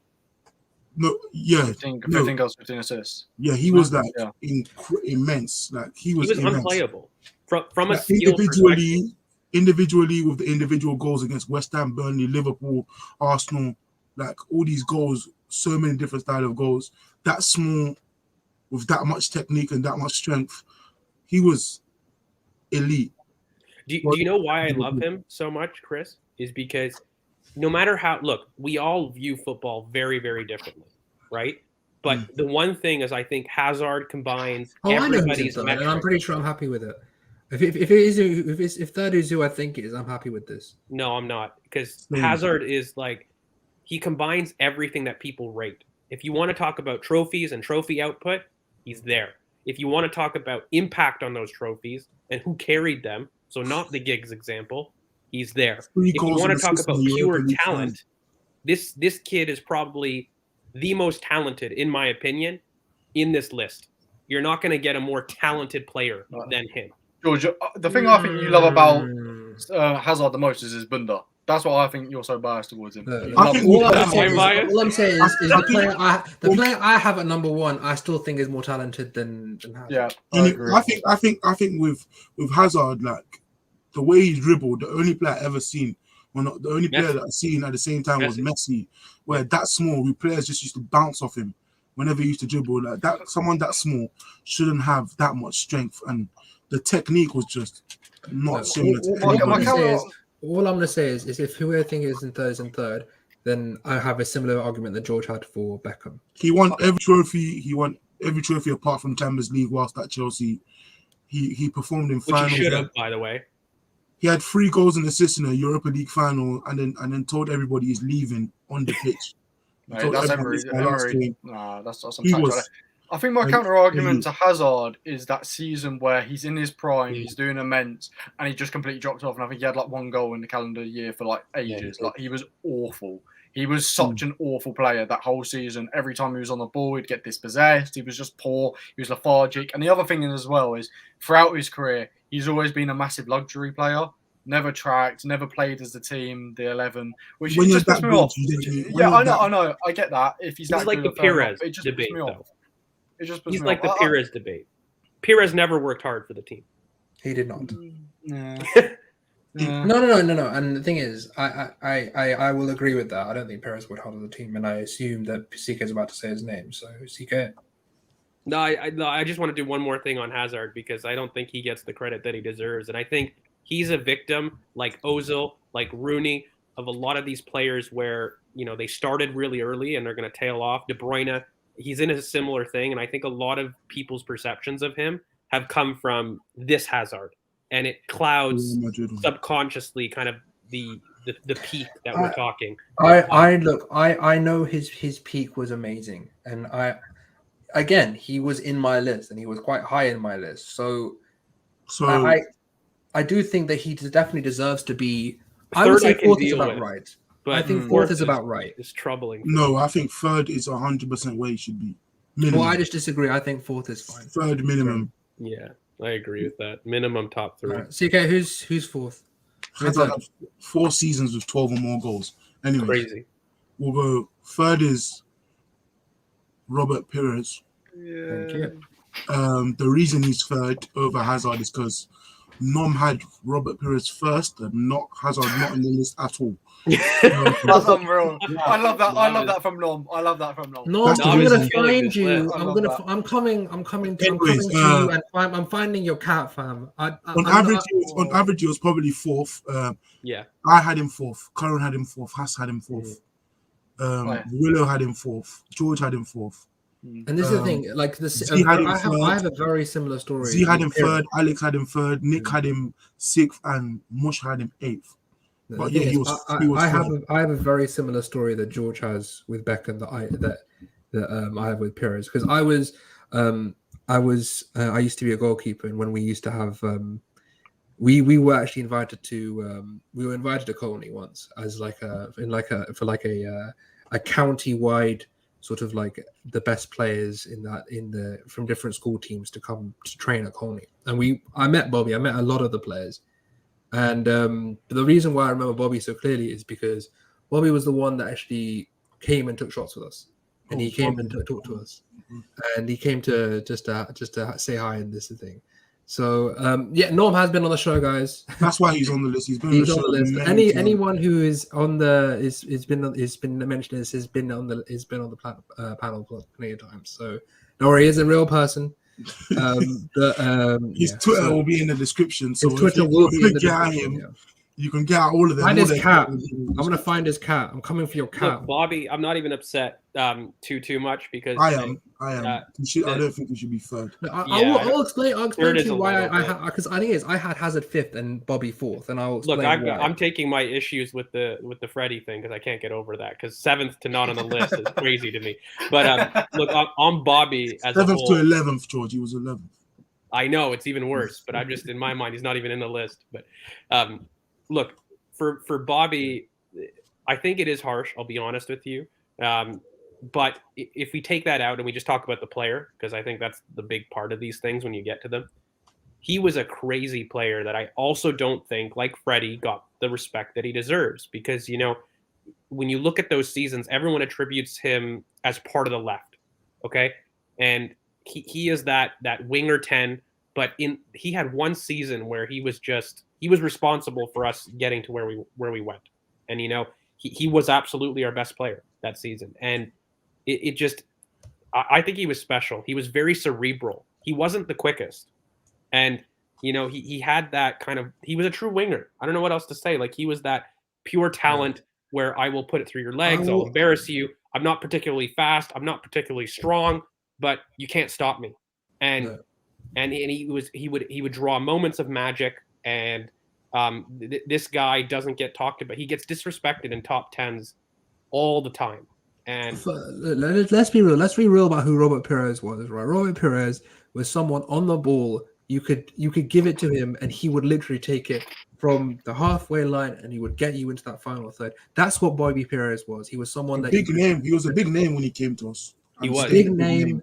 But the point of the point is, what I'm trying to say is you could depend on him to make sure he got you through the lines. He's someone that you could give the ball to, and you could pure talent. He's up there. Pure talent, yeah. Pure talent. He's definitely up there, and he's someone that you want to talk about not only just efficiency in front of goal, but efficiency in taking the ball towards goal. And that's why I will always have love for Bobby, because Wenger was designed around wider overloads. That was the issue. That was how we did things. We did things via Cole and Pires and Lauren and Ljungberg. That's how we did things. And if you want to talk about someone who epitomized what Wenger was about, that is Bobby Pires, because that left-hand side on the ball was so dominant that you literally ran, your entire progression was ran through that left-hand side, and you'd have off the ball movement on the right. You had Cole, Pires, and Henry. 3 seasons, 14 goals. Yeah, 3 seasons with 14 goals, and the season before he did that, he had an ACL at the end of the season, which ruled him out of the World Cup and the FA Cup final. But he was one of our best players. Could have won a World Cup with France, but didn't because of an ACL. But I think he's remembered fondly, but like the time at Aston Villa and stuff didn't help him. But is there an example of a player though that has come back from an ACL injury to be legitimately MVP in the league? To the season after, to the next 3 seasons to get 20 G in the league. Like, is there an example? Like, like off the top of your heads? Like, I was just thinking this. Like, is there like a major injury, like an ACL, that has come back and not just one season of a fluke, but consistently bagged 14 goals? And ACL now is more easy for them to come back to. But back then, it was done. That was it. It was what, 14 goals, 7 assists, 14 goals, 5 assists, 14 goals, 6 assists. And then obviously he had 7 goals, 3 assists. And that's why he's ahead of Hazard for me. I'm sorry. 3 seasons in a row, 14 goals. Hazard did not have that. Like Hazard had 4 seasons with 12 goals or more. I know, His but last season but was- they were his spread last out, weren't they? season CK, they were spread out though, weren't they? No, the last 3 were 13, 14, 14. Or 13, Was it? 14, 16. Okay. He But had still, 16 goals, 15 assists. Anyway. Bobby doing that in 4-4-2. Hazard was in like some, he was much further up the pitch compared to where Bobby was, and Bobby as well. Just he gave me one of the best Premier League moments, even though it was a screw up. That penalty he done with Henry and fucked it up, and then they done the interview at the end it's such a good Premier League moment. It's so funny to watch. It is. He was arguably our best player, but the other guy was just too good. Anyways, Number 2. 1 point behind number 1. Ooh. With 87 points, Cristiano Ronaldo. Thank God. Thank God. I thought he was. Thank God. It is what it is. Did you put him number 1, Curran? Did you put him number 1? Did you? Interesting. The people that had Ronaldo was everybody had him, but Curran had him first, Z had him first, I had him second, Mush had him second, Haas had him second, Nick had him second, George had him 11. George and Wilo had him. George, Wilo, and Nom had him third, and Alex had him 4th. Yeah. Oh, did I have him Lovely. third? Oh yeah, I did. You had him third. Alex had him 4th behind Overmars and Perez. I'm glad. Yeah. Otherwise, Purely because he did his best work after, and it was Prem. It's Prem era, and Hazard Did he win for a me had a Ballon d'Or much better in the Prem. Had a much better Prem career, so that's why that was the only difference. I debated between second and third. For me, the first was clear, and we'll get to him. 100%. But then second and third, I was like up or down. And I'm with you, Poncho. I'm struggling here, man. I'm struggling. So Curran, your first is third. No, sorry, your third. The first who's in this list is your third best player. No, second. It's Curran second. Oh, second. Okay. Oh, yeah. If the first is who I think it is, I just can't. Why? No. Let's not talk about first. Okay. We're talking about Ronaldo. We'll talk about first when it comes to him. Curran, you're upset that he's not first. I'm not upset. I'm just struggling because I'm struggling with this because Ronaldo, to me, if you look at even look just purely at his Man United career, forget today Ronaldo, forget Juve, Real Madrid. Talk about purely 03 to 08 Ronaldo or 09 Ronaldo. Sorry, I mean how many players in this list won a Ballon d'Or at their club? Ronaldo's the only one. Ronaldo's the only one. How many players have won Champions League at the club?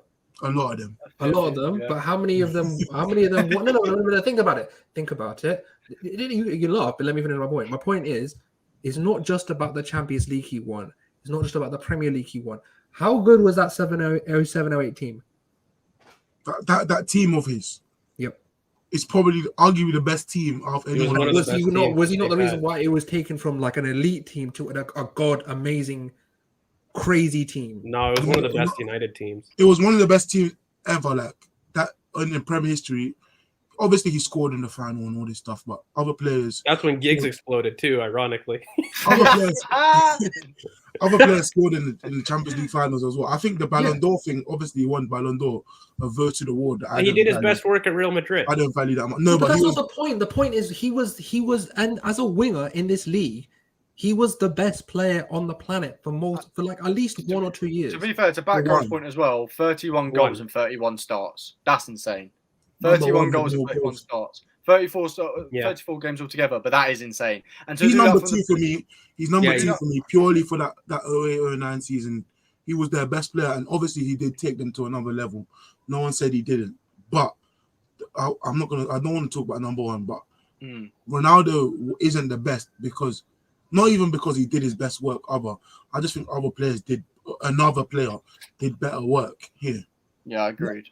That's what I think. That was my argument for the Hazard thing. Because I debated Ronaldo second and Hazard third for probably 20 minutes. It was probably the one position I kept flipping and back and forth and back and forth. No. There's no way Hazard gets above Ronaldo in this debate. George has Hazard no second. way. Yeah, no way. Yeah, I agree. Yeah, because it was clearly just for me because of that point of work in the Premier League. And who did the most? I can accept second, but if he was anyone, like people putting it fourth, like Alex put, I swear, like Non put like Sanchez second And like he's got like I can't speak for other Ronaldo people. I'm fourth. talking No, about no, why I'm I just had saying, him third. second is acceptable for me. For like, I'll people say have everybody's fourth. list at the end. I'll say everybody's list. No, this is no.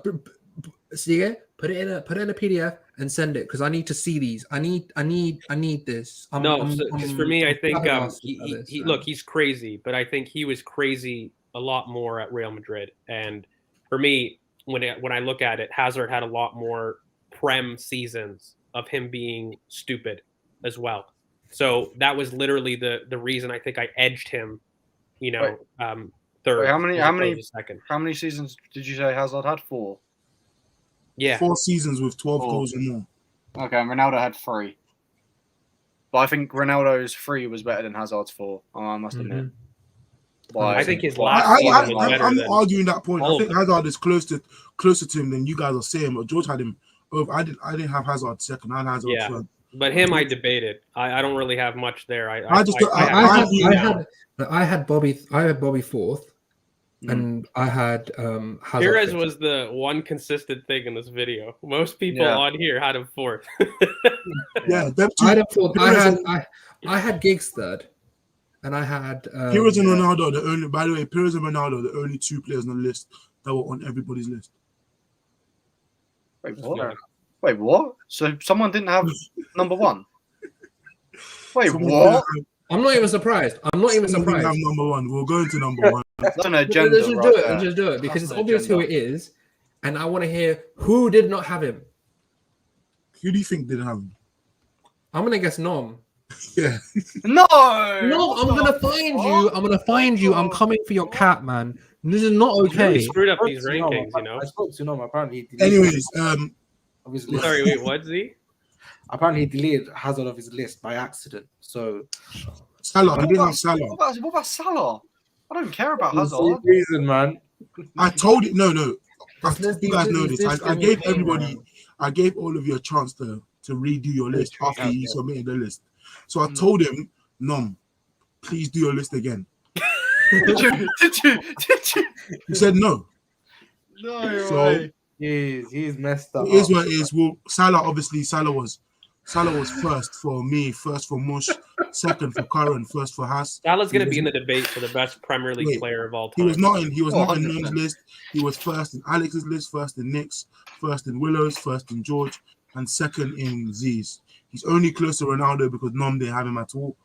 He had one more voting point than Ronaldo, but Salah came in first season, 32 goals, 12 assists, best player in the league by far.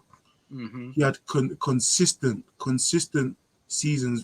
This season, he's the best player in the league, arguably. He started the season, he's on 40, he's most goals, most assists.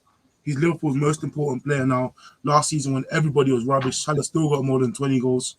Salah's, for me, hands down, the best winger in Premier League history.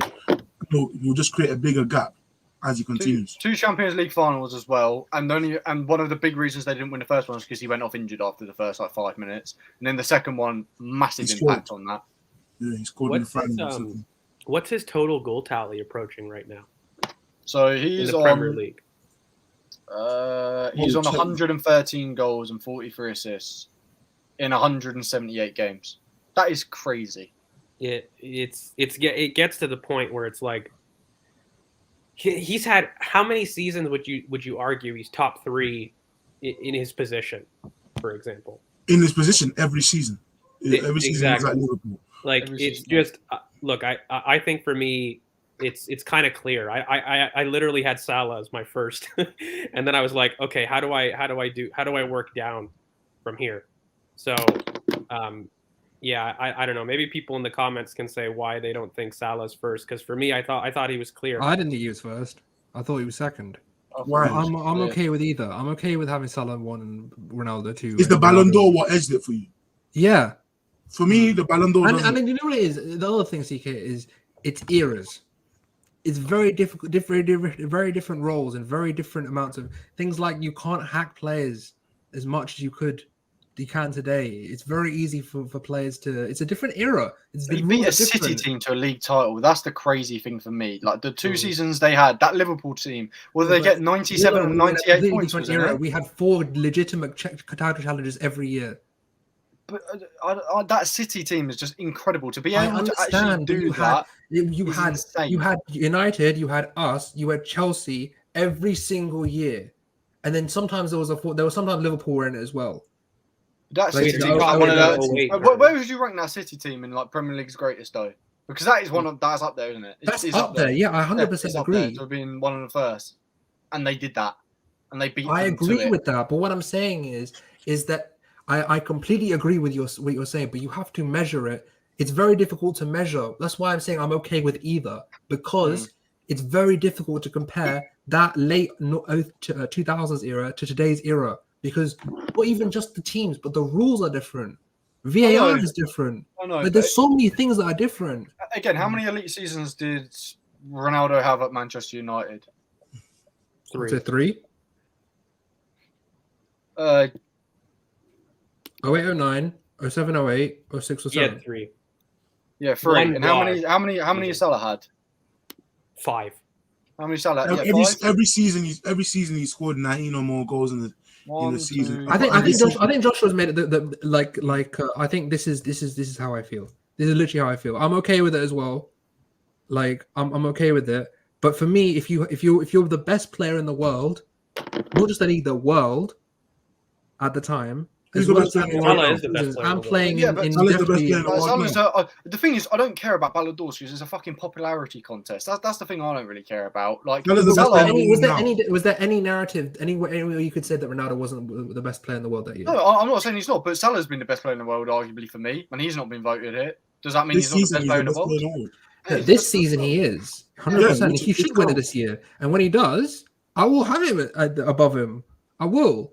But the thing is, for me, I just feel like at this moment in time, just to say, like, I don't understand having Ronaldo any lower than second.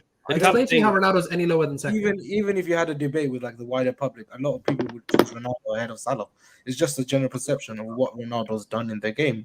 So I think that gets clouded though by what he's done. But the thing is, my concern isn't between his first and second, because I don't think it's that big a difference. My whole thing is where do you get below second for Ronaldo?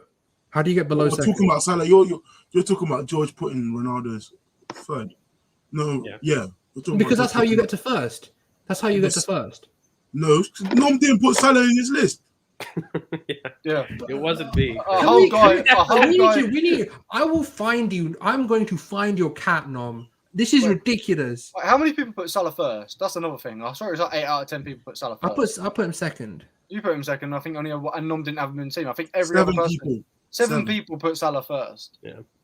Like, and everyone else had him second, and Nom didn't have him in. The thing is with Salah, like what you're doing is you're also talking about a body of work right now that isn't complete, and if we're talking about kind of a winger debate, it becomes very hard for me not to put him in, because I think Salah's got 5 seasons of stupid production. Ronaldo's got 3. One of those have to be a godlike season, which Ronaldo had. Salah's currently having, and Salah had that in his first season. He broke Ronaldo's record. Yeah. Look, for me, the achievements matter more, and I think that Ronaldo for me is a better dribbler. I think he's probably more complete as a player than Salah. But Salah's impact, I have to. If I'm talking top 10 and I'm doing that, and I separate talent for me with achievements and talent. And when I go to top 10s, my mind goes to what was his talent like and what was his achievements like. And for me, I do ultimately value achievements in top 10s more than I do talent when I do these top 10s. But for me, the big thing is Salah, his work is unfinished. You know, for me, he's not even elite in multiple skills, which is very strange. And I hate doing it, but you got to give him the props, because he's doing it to a stupid level where it's got to the point where it's not even just top 10, but we're genuinely going to put him in the best players of all time. Like, he's going to go in with your Agueros, your Henrys, Yaya Toure. Like, if we do a top 10 player of the Premier League era. Please never. I don't want to. Like he's there. Like, he just is. And but I think with Salah, I do agree, though, that his perception to different degrees, right? Like, Ronaldo, he will get a lot of people saying from his career They will embellish. It's harder to value him because you the Real Madrid is in the back of your mind. Exactly, and you're looking at career. There's a little bit of that, and then with Salah, there's a lot of Liverpool fans being Liverpool fans saying he's undeniably the best, and it gets people pissed off. But at the same token, it's just I think that the Salah gap in wingers is over the career is going to be big, and that's purely. It will be, but I think right now it's probably smaller than any other. No, that's not true.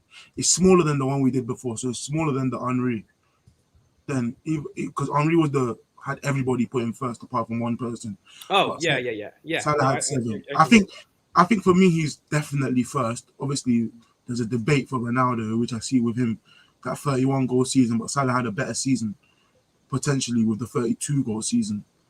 But I think that's Ronaldo, what I mean. He's had multiple God seasons. Ronaldo just valued higher, and when it's all said and done, so it probably isn't a debate. But as of right now, it isn't a debate if Ronaldo had stayed.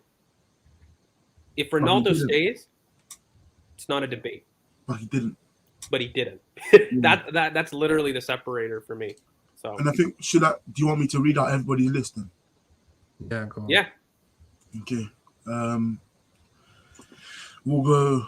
So Mush's list was Salah, Ronaldo, Bale, Mane, Sanchez, Hazard, Sterling, Perez, Beckham, and Mahrez. Curran, yours was Ronaldo, Salah, Giggs, Perez, Hazard, Sterling, Beckham, Mahrez, Bale, Sanchez. So your top 5 was Ronaldo, Salah, Giggs, Perez, Hazard.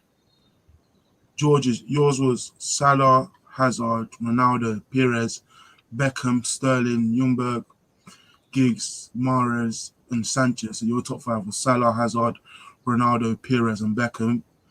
Mine was Salah, Ronaldo, Hazard, Perez, Beckham, Bale, Sterling, Mane, Mahrez, Sanchez. So my top 5 was Salah, Ronaldo, Hazard, Perez, and Beckham.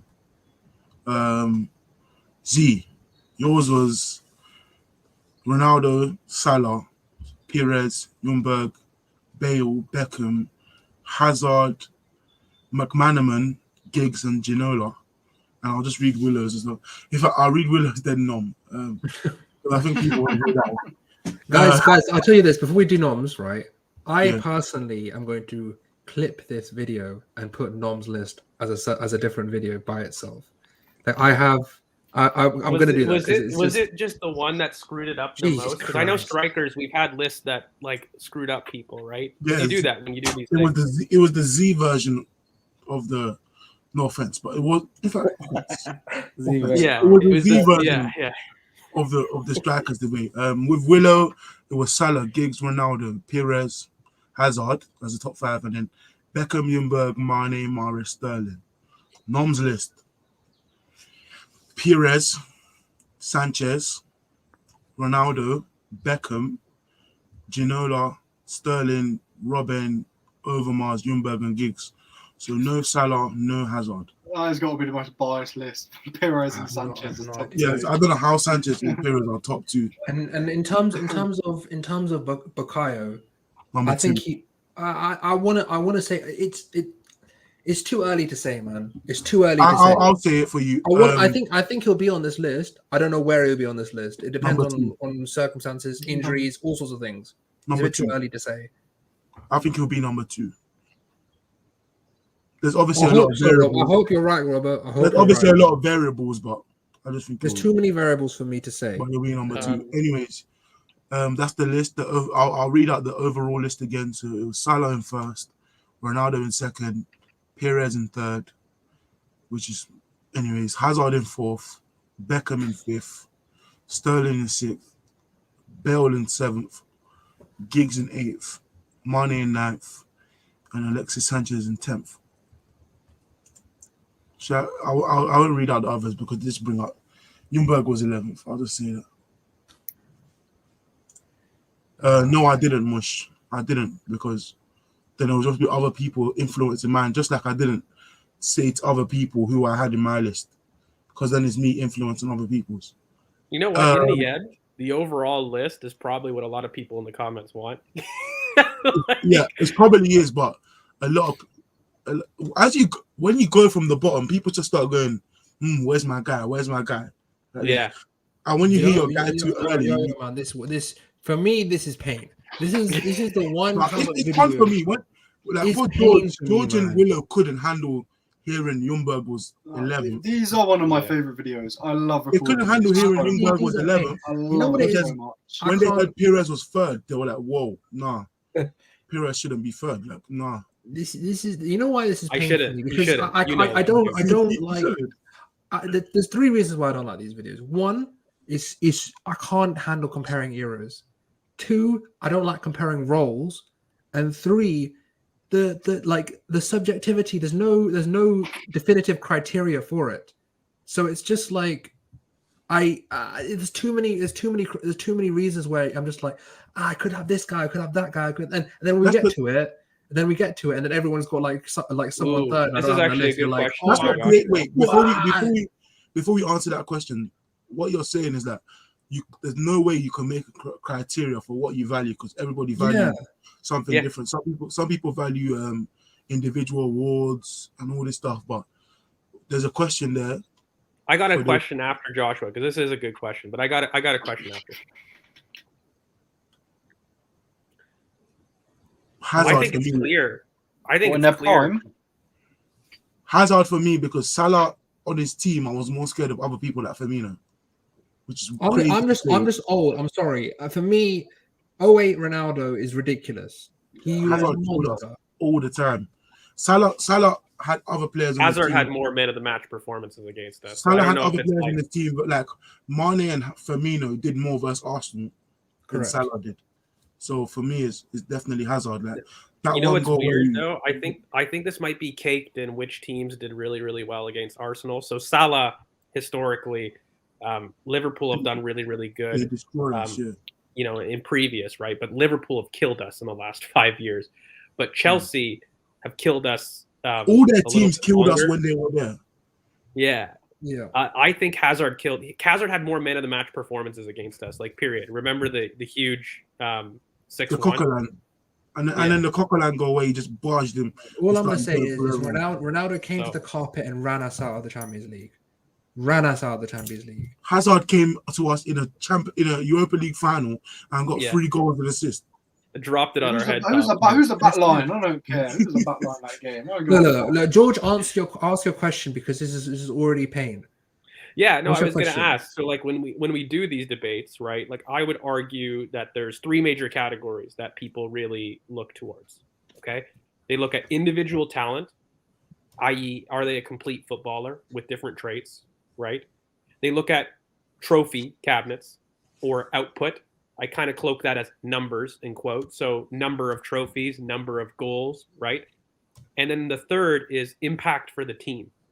Those seem to be the 3 differences. And what do you rank? Impact for the team first, numbers second, like between those 3, rank them 1 to 3 of those categories. What do you value? And for me, obviously there's that, but then there's natural bias of who you just like more. Oh yeah, but I exclude bias, because that's a constant for everybody. Yeah, but for you me, can't rate bias. With that, it's probably. I think that's what these videos show a lot more of. I don't value that. One thing with these videos show is that I'm an old man that I don't have time. I don't have the patience for these videos. I do not have. It hurts. These videos hurt me on a personal level. Like, it's just Look, it's weird because I'll be honest, guys. Like, my criteria for this stuff changes if I'm looking retrospectively at a career versus an actual player.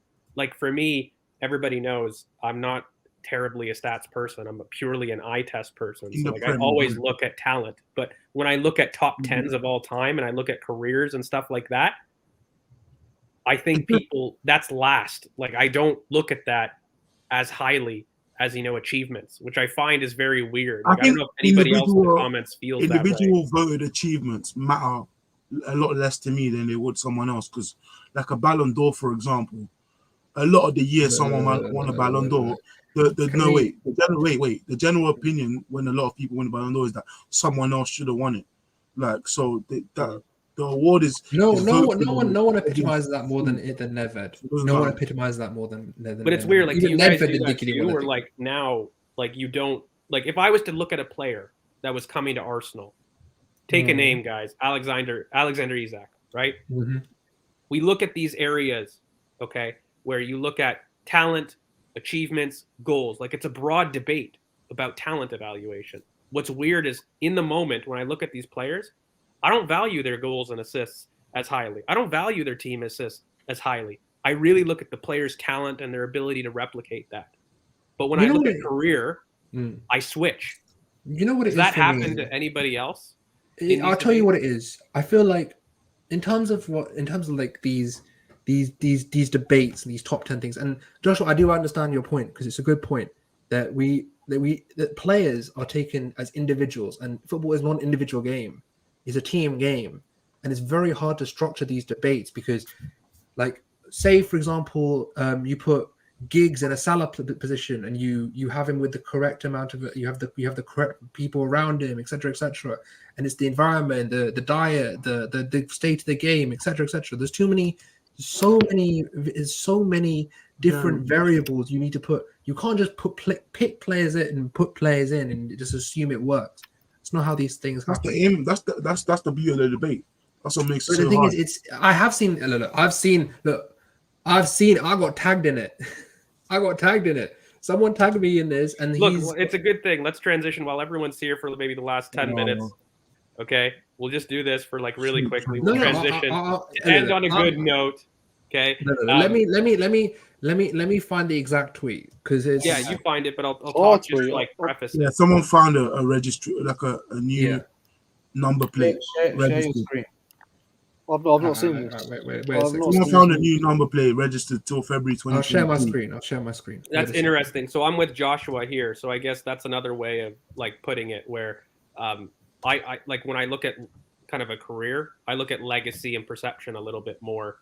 But if I was maybe to look at talent, I really do look at a player individually now. So that's my dichotomy with these tests because it's like against everything I believe in scouting. So someone's basically tagged me in this. Why? With what is this? What are we looking at? It's Isak's number. It's a car registered this month. It's a car. Wait, it's a what? That's registered. It was a car that's registered this month, and the registry is for till next year. So is this like cloud formations to a different degree? Wait, Yes. and apparently the next funds were level. coming out of the underground car park from the Emirates last night. Mm. Go to the other picture of the actual Rolls Royce.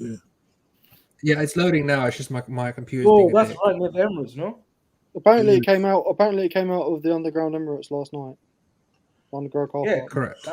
Oh my! This fan base is It's insane. It's full of insane people. Like Honestly. actually insane people. Okay, lads. Well, look, we're here. Everybody in the comments, put your like little questions. We'll do a really quick. Isaac No, debate. I'm tired. No. Dude, let's not do this. We'll do it I've another got enough time. questions. No. The only thing I'm going to say is we're going to be before we do go. The only thing that is going to be happening is we're going to do something on transfer deadline day. I don't know exactly what. We haven't talked about it yet. But we will do something on transfer deadline day. I assume that we need to be excited for this. I don't know exactly what's going to happen, but we'll have to see what it is. So you know what's odd? This video was more heated than the striker one, where I felt that there were less players to choose from for the wingers than there were for strikers. That's why it's because the players here were tighter than the striker ones.